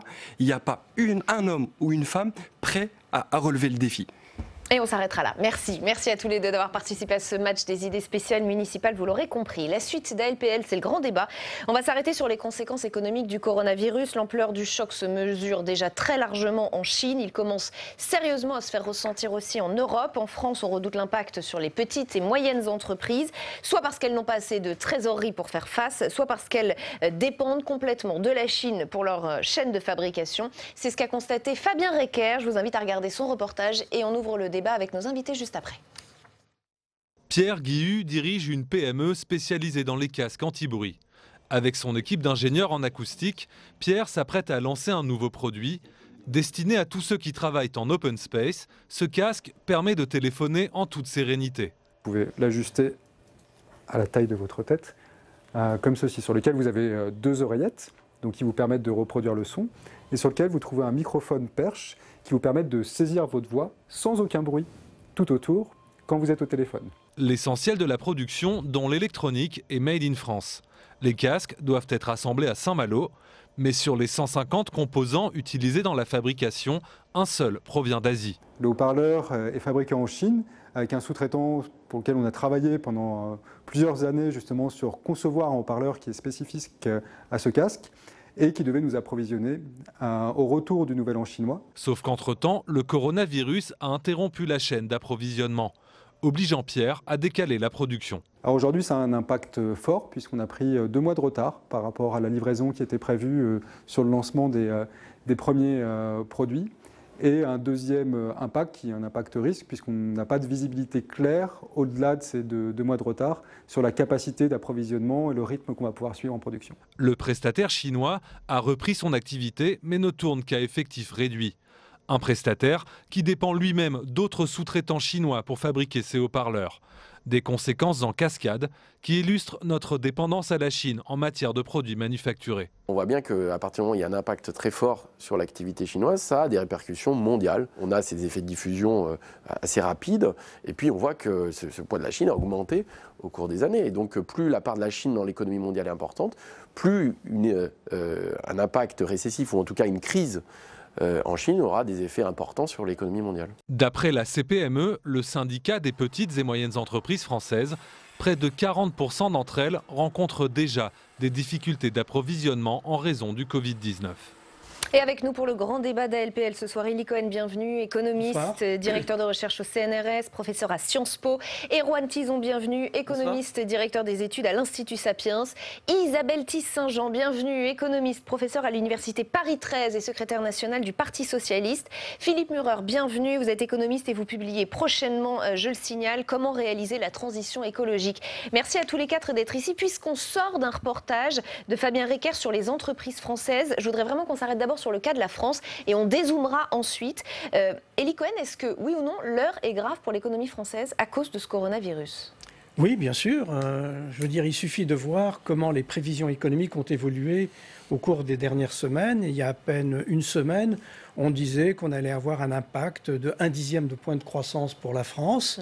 Il y a 2 jours, l'OCDE publiait une étude qui montrait qu'il fallait s'attendre, dans le scénario le plus favorable, à une baisse, enfin à une moindre progression de la croissance de 1,5%. Et puis en fait, pas plus tard qu'hier, l'OCDE, dans l'explication de ses propres études, disait que le scénario à moins 1,5% de croissance, c'était en fait un scénario déjà dépassé, parce que c'était un scénario dans lequel il n'y avait que la Chine qui souffrait vraiment et il y avait des micro-foyers ailleurs. Quand on intègre ce qui est déjà la situation actuelle, c'est-à-dire qu'il y a maintenant une pluralité de foyers, c'est déjà 1 point de croissance au niveau mondial. Et puis, dans un scénario dit dégradé, dans lequel il y aurait développement de ce qui s'observe, d'ailleurs ce qu'on observe actuellement en Italie, mais pire encore, un retour en Chine du Covid-19, c'est-à-dire après être parti, il revient à travers, par exemple, des Italiens qui vont en Chine. Ça repart. À ce moment-là, c'est encore plus en matière de baisse de dynamique de croissance. Ça veut dire que déjà, on peut dire que dans la meilleure hypothèse, la croissance en France, dans la meilleure hypothèse, sera inférieure à 1%, probablement autour de 0,8%. Et c'est pas fini, parce qu'il y a des scénarios catastrophes. C'est des scénarios où, par exemple, on fait ce qui se passe actuellement en Italie, c'est-à-dire on arrête les écoles, et donc les parents ne peuvent plus aller travailler. Et donc c'est plus un problème de chaîne de valeur, d'éléments d'importation qui manquent, c'est la paralysie progressive du système. Avec la main-d'œuvre dans l'incapacité de se déplacer. Je répète les mots de Bruno Le Maire et Erwan Tison. Il ne faut pas ménager nos efforts, nous devons mettre le paquet. Il parle d'un cas de force majeure. C'est pas un discours alarmiste à entendre, Élie Cohen, ou ça l'est, ou est-ce que c'est justifié ? Disons qu'il y a une multitude de signaux qui sont envoyés par la plupart des décideurs politiques, le ministre de l'économie, mais aussi à l'international le patron de la Fed. Oui, mais on y viendra. Je voudrais vraiment qu'on reste au cas de la France. Qui du coup nous font croire, effectivement, nous créer une espèce de panique là où il n'y a pas forcément lieu d'être, on va dire d'un point de vue purement économique. Parce qu'effectivement, pour l'instant, on subit un choc d'offres qui n'est pas encore chez nous. On n'a pas encore de choc de demande dans le sens où effectivement on n'est pas encore confiné, on n'est pas encore mis en quarantaine. Donc quelque part, les signaux ne sont pas encore tout à fait au rouge vif, j'ai envie de dire. On est plutôt à l'orange. Ce qui peut nous dire que pour l'instant, on peut encore espérer avoir ce que nous on appelle un rebond en V, c'est-à-dire qu'effectivement une croissance qui pourrait plonger au premier semestre, mais qui après pourrait avoir un effet de rattrapage quelque part. Vous voulez dire que vous avez donc un scénario peut-être plus optimiste que celui que vient de décrire, tout en restant humble, j'entends bien. Je reste humble, je ne vais pas me mesurer à M. Cohen, mais donc là-dessus, on peut se dire que le seul secteur qui pour l'instant peut en pâtir vraiment, c'est le secteur du tourisme. C'est quand même 7% du PIB. Parce qu'une chambre d'hôtel, quand elle n'est pas vendue, elle ne le sera pas, il n'y aura pas de rattrapage. Elle ne peut pas être vendue 2 fois au semestre d'après. Donc pour ce qui concerne tout le secteur manufacturier, qui encore une fois est assez faible en France, on peut s'en réjouir, on peut se réjouir de nos défauts. Mais par contre, pour le secteur de l'hôtellerie et le secteur du tourisme, là, il y a un vrai souci, il n'y aura pas d'effet de rattrapage. Donc peut-être que les mesures effectivement qu'annonce le ministre, peut-être qu'elles doivent être ciblées pour l'instant sur ces secteurs-là. Mais après, le pire étant incertain, on ne peut pas justement savoir qu'est-ce qui va se passer dans les prochaines semaines, voire prochains mois. Alors je vais citer BPI France et je vais vous faire réagir. Isabelle Tisse-Saint-Jean, je la cite, il n'y a pas de remontée alarmante ou alarmiste du monde des PME ou des entreprises de taille intermédiaire. Du coup, on n'arrive pas trop à savoir. Oui, alors il y a effectivement, on a quand même des signaux sur l'activité touristique. Donc il y a quand même déjà des signaux lourds. Donc pour ça, je tiquais quand vous disiez il n'y a pas encore, pour l'instant, on est simplement sur un choc d'offres, on n'a pas encore de choc de demande. On a quand même un secteur qui est branlant. Aux abois. Donc ça, c'est le premier élément. Après, moi, je rejoins ce que disait Élie Cohen tout à l'heure. C'est-à-dire que oui, on peut quand même craindre un effet assez important au vu de, et c'est là où tout est conditionné, au vu de l'évolution sur le plan sanitaire. Et c'est là où c'est extrêmement difficile. C'est-à-dire qu'on a des hypothèses de travail sur l'évolution de la crise initiale qui sont avec quand même une très grande ouverture. Et donc, selon que c'est telle ou telle chose qui se produit, on va avoir des scénarios complètement différents. Ça, c'est le premier élément. Deuxième élément, on avait quand même un certain nombre d'entreprises qui sont dans des situations compliquées, qui sont quand même un peu sous perfusion en termes de liquidité, au vu des politiques qui ont été menées ces dernières années. Et donc, bon... qui risque de mettre la clé sous la porte. Il faudrait pas... Enfin bon, il y a quand même un risque. Il y a quand même un risque. Et puis, troisième élément...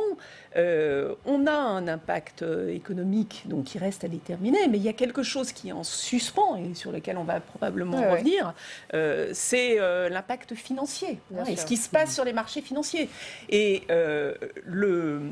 il pourrait, dans le scénario vraiment le pire du pire, un impact fort d'un point de vue économique pourrait être le déclencheur d'une panique.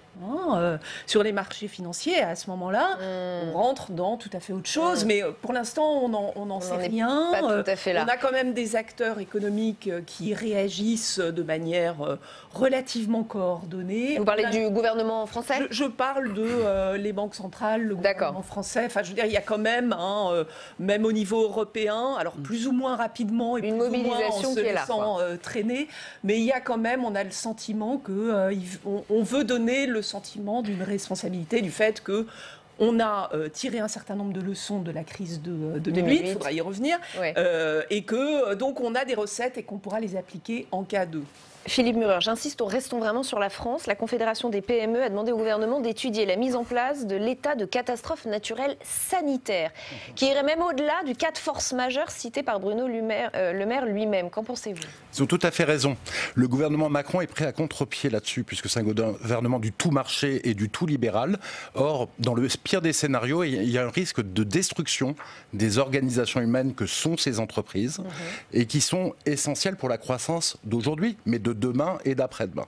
Il ne faut pas détruire ces entreprises, il faut que ces entreprises restent viables, même si elles ont des problèmes de trésorerie à court terme, parce que sinon, c'est aussi des emplois à la porte et en plus, toute notre base de production qui serait détruite. Donc, il faut tout faire pour conserver cette base de production dans ce choc sanitaire. Alors, on a une vraie question. Moi, il y a une vraie question. Le problème, c'est la crise sanitaire, comme vous le dites. Et là, en Chine, le nombre de malades a baissé de 30 ou 40%.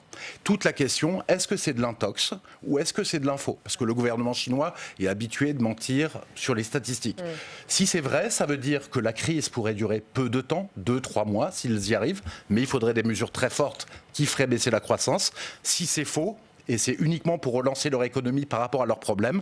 Là, il y aura encore, maintenant, on va avoir une envolée des cas de contamination dans les semaines à venir en Chine. Et là, les problèmes vont s'amplifier en Chine, mais aussi partout dans le monde et en France. Alors justement, venons-en au monde et dézoomons, comme je l'ai dit en introduction. L'OCDE a fait passer la prévision de croissance de 2,9 à 2,4% pour 2020. La Fed a pris tout le monde de court mardi dernier en annonçant une baisse surprise de ses taux. On parle d'un traitement de choc, d'une crise qui pourrait être aussi grave que la crise financière de 2008. La mobilisation des économies mondiales est-elle au juste niveau ? Et qu'est-ce que ça dit de notre modèle économique ? Je vais vous poser la question dans un instant. On va d'abord rejoindre Alexandre Poussard en salle des conférences. Il est avec le sénateur des Français établis hors de France, Olivier Cadic. Olivier Cadic, est-ce que vous estimez que les économies mondiales sont assez mobilisées en ce moment pour faire face aux effets du coronavirus ? Les économies mondiales subissent un effet. C'est à partir du moment où on empêche les gens de se déplacer, ça a des impacts. Ça a des impacts sur le tourisme, ça a des impacts sur l'économie en global, sur les secteurs d'activité. Si on ne produit plus en Chine et qu'on a besoin des composants qui sont produits en Chine pour, par exemple, développer des produits électroniques, les assembler en Europe ou aux États-Unis, eh bien, c'est toute la chaîne qui se trouve bloquée et donc des gens vont être mis au chômage technique. Et justement, est-ce que cette crise ne nous oblige pas à revoir notre modèle économique de mondialisation et notamment notre dépendance vis-à-vis de la Chine ? Alors, revoir notre dépendance vis-à-vis de la Chine, ça c'est clair. J'espère que cette fois, les gens auront compris. Ensuite, la problématique, c'est que de toute façon, nous sommes dans un monde globalisé.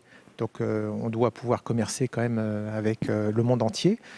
Et donc, je pense plutôt qu'il faut interroger sur la façon dont c'est géré au niveau de la santé mondiale. Est-ce qu'on n'est pas en train de surréagir ? Parce que si on surréagit, ça a aussi des conséquences qui vont se révéler certainement dramatiques au niveau économique. Donc, c'est très difficile la situation dans laquelle on est. Donc pour vous, les États, les grandes puissances économiques ne doivent pas trop intervenir dans cette crise ? Mais, de toute façon, aujourd'hui, on a lancé un mouvement où tout le monde, j'ai envie de dire, est dépassé. Parce que le politique, pour se protéger, va pas se mettre en danger en disant si jamais ils font pas ce qu'il faut, on va dire que c'est de leur faute s'il y a des morts. Donc évidemment, c'est logique qu'ils prennent soin de la population. Maintenant, tous les jours, il y a des décès pour des maladies, pour des tas de choses. Donc la problématique, c'est si on surréagit trop et qu'on bloque toute l'économie mondiale, tous les déplacements, et que ça s'avérait être effectivement quelque chose qui aurait pu être géré peut-être autrement, eh bien on va mesurer les effets de ce domino. Ce qui est intéressant avec ce qui se passe en ce moment, c'est ce qui va nous permettre d'analyser ça dans le futur, c'est de voir justement quand on prend une telle réaction, je dirais, qui n'est pas réellement concertée, c'est que chaque État prend des décisions de bloquer tel et tel pays, ce qui fait que c'est l'anarchie totale. Donc comme ce n'est pas raisonné de façon globale, eh bien on va voir des pays qui sont plus ou moins choqués. Très bien, donc la solution va rester dans la mondialisation, selon vous? La solution, c'est que tout le monde travaille ensemble et prenne des actions coordonnées. Sinon, regardez, les gens sont bloqués dans un pays, on ne sait plus si on peut se déplacer, parce qu'on peut aller quelque part, mais on ne sait pas si on va pouvoir revenir. Très bien. Merci beaucoup pour votre analyse, Olivier Cadic. Merci beaucoup, Alexandre Elie-Cohen. Manque de coordination des États? Oui, je crois qu'il faut bien voir que les situations sont différentes. Aux États-Unis, il y a eu cette baisse de taux de 50 points de base, mais d'abord, c'était possible, parce que les taux d'intérêt sont quand même plus élevés aux États-Unis que chez nous. Nous, il n'y a pratiquement pas de marge. Deuxième élément très important, il faut savoir que la performance boursière est un élément fondamental du moral des consommateurs aux États-Unis. C'est ce qu'on appelle l'effet de richesse. Donc, si vous voulez, il était très important pour la Banque centrale de mettre une cale à la chute des marchés. Parce que si on laissait chuter les marchés, alors il y avait un enchaînement tout à fait désagréable sur l'activité économique. Et il ne vous a pas échappé en plus qu'on est dans un contexte électoral aux États-Unis et il n'était pas acceptable que l'activité s'effondre suite à l'effondrement de la bourse parce que la Banque centrale n'aurait pas réagi aussitôt. Le problème se pose très différemment en Europe. L'Europe est un des foyers de la crise sanitaire, ce qui n'est pas le cas des États-Unis. C'est un des foyers de la crise sanitaire et la crise sanitaire se développe. Donc les décideurs publics doivent faire très attention. Alors, le gouvernement français a déjà pris des mesures, vous l'avez dit, sur la trésorerie des entreprises, mais à mon avis, il va devoir aller plus loin et il va prendre également des mesures sur l'emploi. C'est-à-dire, il ne m'étonnerait pas beaucoup qu'on prenne des décisions pour indemniser le chômage partiel suite à la crise d'offres qu'on a identifiée. Et il ne m'étonnerait pas beaucoup qu'on aille encore au-delà dans la consolidation financière d'un certain nombre de secteurs en difficulté. Parce que on a évoqué le tourisme, mais il n'y a pas que le tourisme qui va mal. Je veux dire, il y a beaucoup d'activités qui commencent à connaître un sérieux ralentissement. Ça a été dit tout à l'heure par le sénateur. On est dans une situation actuelle où on n'envoie plus de missions à l'étranger pour prospecter des marchés parce qu'on a peur que les gens ne puissent pas revenir. Les équipes de dépannage des installations qu'on a ailleurs, on ne les envoie pas non plus. Donc on laisse se dégrader le système. Les investissements qu'on comptait faire dans tel projet d'énergie renouvelable, ici ou là, on dit « Ah bah, c'est peut-être pas le moment de le faire », donc on freine. Donc cette espèce de ralentissement qui gagne progressivement va avoir aussi des effets à terme. Il ne faut pas croire que lorsque la crise va s'arrêter, tout va repartir. Non, je crains qu'il y ait des effets à distance, des situations qu'on est en train de créer actuellement. Et puis très honnêtement, j'aimerais pas être à la place du gouvernement actuel, parce que le gouvernement actuel doit arbitrer entre une priorité sanitaire et une priorité économique. Parce que, au fond, si ce que vous dites est vrai, c'est-à-dire la Chine repart, eh bien ça aura démontré que des mesures massives d'arrêt, de blocage ont des effets beaucoup plus vertueux que la procrastination et qu'au total, des mesures drastiques de fermeture d'une zone, c'est plus profitable et en termes de santé et en termes économiques que des mesures de gestion sur la durée avec des phases différentes et compagnie. Donc le gouvernement va devoir prendre des décisions importantes et on est au cœur du processus, on n'est pas du tout en train d'observer la sortie. Et est-ce que la comparaison avec la crise de 2008 est pertinente ?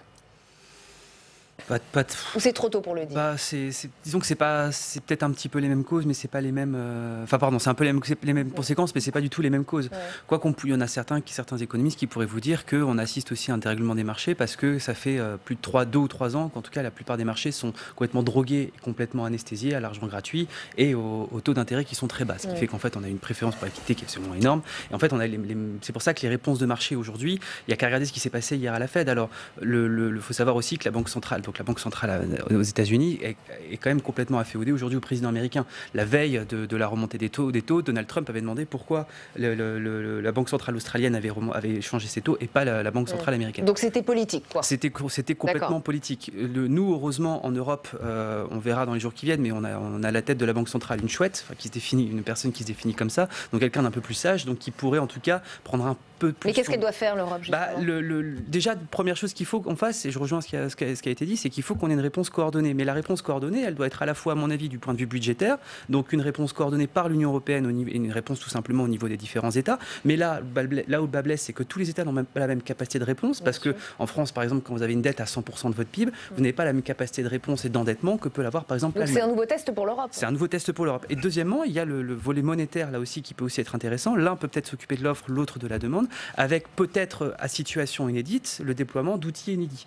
La Banque Centrale Européenne est en train d'annoncer, faire une grande revue, justement, d'effectifs de ces outils, de ces missions et de ces instruments. Peut-être c'est l'occasion, justement, de se poser son rôle un peu plus politique ou un peu moins politique, justement, dans la zone. Donc là, en tout cas, on est à situation inédite et l'Europe, dans toutes ses visions, dans toutes ses dimensions, doit, à mon sens, en profiter pour se réformer en profondeur et tendre vers d'être un peu plus de fédéralisme, en tout cas un peu plus d'efficacité et de coordination. Les gouvernements du monde entier sont en train de se demander comment soutenir leur activité économique. Isabelle Tisse-Saint-Jean. Alors, il y a aussi d'autres éléments qui sont en train de faire. On n'en a pas parlé, mais par exemple, il y a des fonds qui ont été débloqués pour les pays pauvres de la part de la Banque mondiale, parce que, et c'est là où on a quand même une situation privilégiée en France, et ça renvoie à la question de la dette et des dépenses publiques, on a quand même un service de santé, un hôpital public qui a beau avoir souffert, qui est quand même en capacité de gérer cette crise. Et donc il y a une très grande qualité de soins, là où les États-Unis sont en nécessité, en urgence, contrairement même à la demande de Trump qui voulait 2,5 milliards, il débloque, le Congrès américain débloque 8 milliards pour assurer le fonctionnement, la prise en charge de la crise sanitaire. Donc ça, c'est déjà un premier élément, et je crois que c'est quand même important de le remettre dans le contexte. De la même manière, j'en profite, aujourd'hui, vous savez, c'est un peu hors contexte, mais les universités, les laboratoires de recherche en France, là aujourd'hui, sont dans une grande protestation. C'est un bon exemple. On a un chercheur qui travaillait sur le Covid-19 et dont les financements se sont arrêtés parce qu'une vision court-termiste, etc. Donc un financement de la recherche, un financement des services de santé, des services publics résilients, forts, puissants, c'est quand même...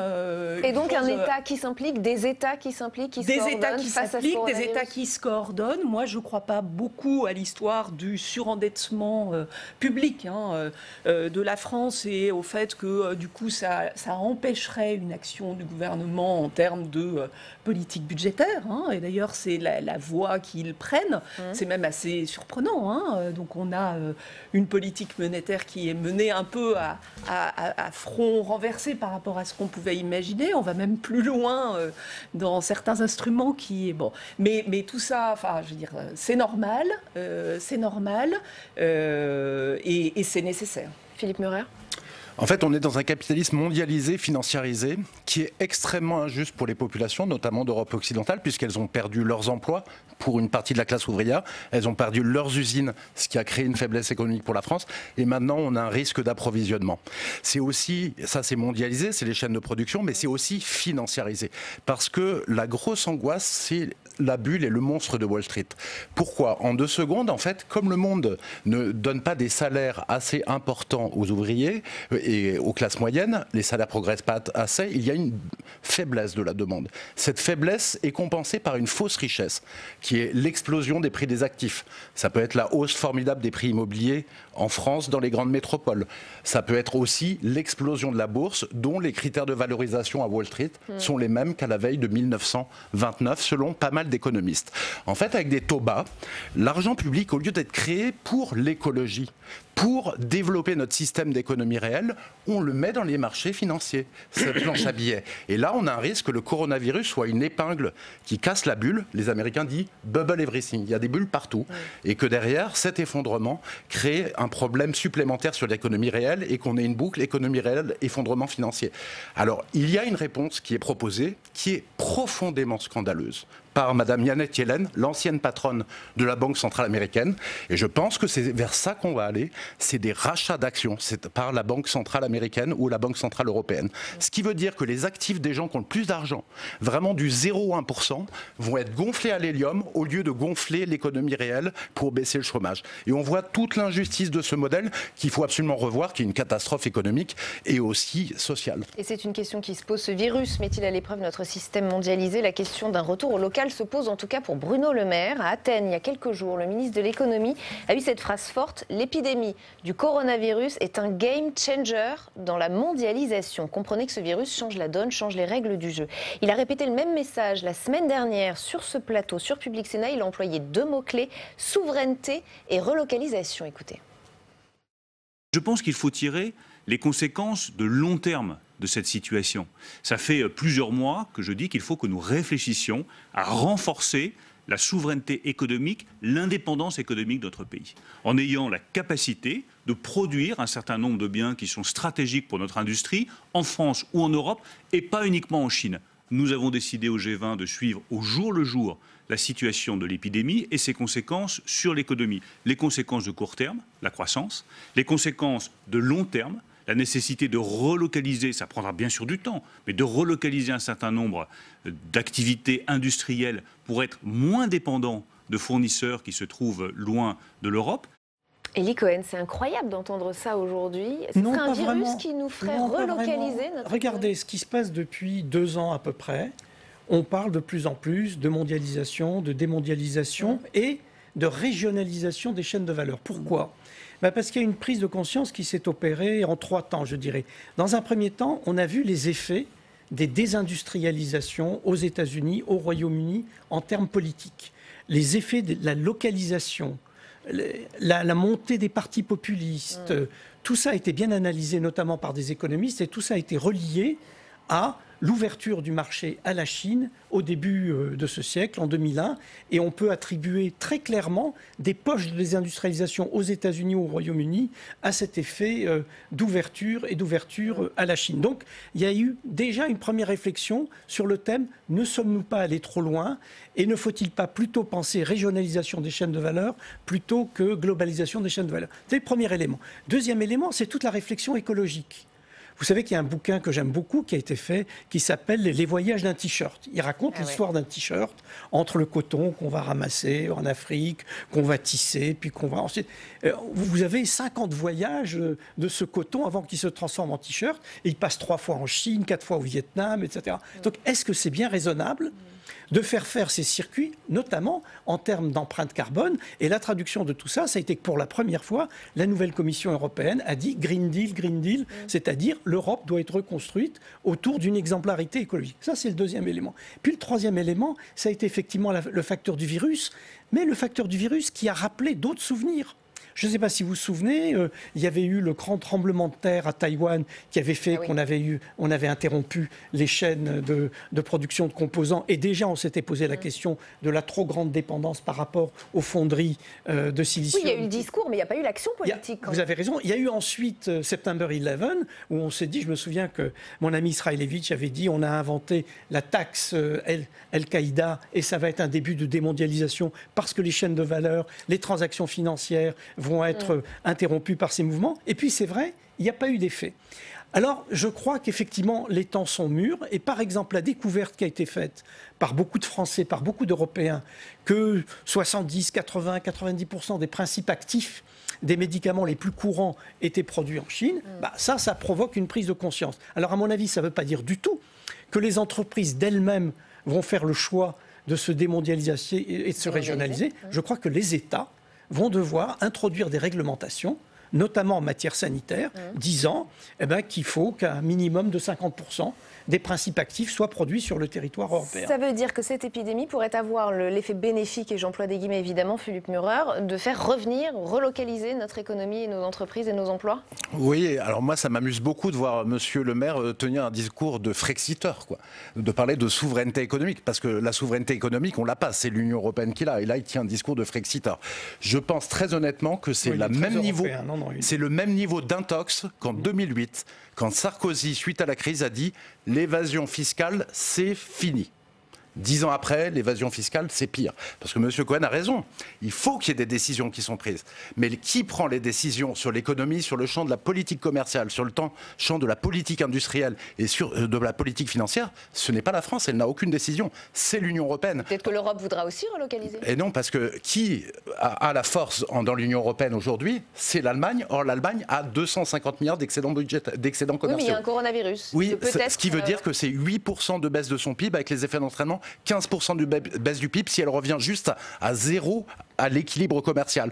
Donc l'Allemagne ne voudra pas et on est très entravé par notre appartenance à l'Union européenne pour faire cette politique industrielle qu'il faut faire et changer de politique commerciale. Pardonnez-moi, il nous reste 2 minutes, donc ce sera 1 minute chacun. Erwan Tison, Isabelle Tisse-Saint-Jean. Oui, c'est très marrant de vouloir un repli sur soi et d'appeler à la fois une réponse coordonnée au niveau des États. C'est un certain paradoxe. C'est pas un repli du tout, une ouverture raisonnable. Sur cette volonté justement de relocaliser, parce que c'est ça ce qui en est maintenant, ça dépendra de 3 choses. La première chose, s'appuyer sur un tissu innovant. Donc on a la chance en France d'avoir le 2e stock de Fab Lab, donc de petites usines de poche, si vous voulez, de nouvelles technologies qui sont présentes. Donc ça, c'est très bien. De créer aussi des filières de formation industrielle et technologique. Là, pour le coup, on a perdu quasiment 20% de nos effectifs depuis 1980. Donc il y a des filières à recréer au sein de nos écoles. Et troisièmement, il faudra le consentement des consommateurs. Parce que pourquoi est-ce qu'on a cette dépendance-là à la Chine ? C'est parce que pendant plus de 30 ans, on a voulu acheter nos biens de manufacturés à 30% en dessous des prix justement des Made in France. On avait le choix dans nos rayons entre un Made in France et un Made in China. On a préféré acheter 2 fois plus de biens manufacturés d'un seul produit fabriqué en Chine plutôt qu'un seul bien produit en France. Une leçon pour les consommateurs. Isabelle Tisse-Saint-Jean. Non, effectivement, je pense que l'histoire nous dit d'aller dans ce sens-là, d'une relocalisation partielle. Alors évidemment, ça dépend des secteurs. Il y a des secteurs sur lesquels c'est une obligation. Il y en a d'autres où ça serait en termes... de manière générale, c'est une obligation, étant donné les considérants écologiques. Mais parfois, se surajoutent, comme pour les questions sanitaires, d'autres obligations. Après, c'est comment on y arrive. Probablement, sûrement pas dans un repli national, mais au contraire, peut-être dans une coordination européenne, dans un travail. Et il y a un dernier point sur lequel, très rapidement, sur lequel il y a urgence à agir. Si la crise économique se développe, il va falloir vraiment qu'il y ait un traitement social de ces impacts, et en particulier sur la question du chômage. Il y a eu quand même une réforme du chômage qui laisse penser que les conséquences peuvent être lourdes. Donc là-dessus, il y a attention au social après cette crise du coronavirus qui n'est malheureusement pas terminée. Merci en tout cas à tous les 4 d'avoir participé au grand débat d'ALPL. On se retrouve lundi à 17h30 et à 22h pour une nouvelle semaine d'Allons plus loin. Demain, Oriane Mancini à 7h30 dans Bonjour chez vous. Comme tous les jours, son invité politique sera Manon Aubry, députée européenne La France Insoumise. Très bonne soirée sur Public Sénat.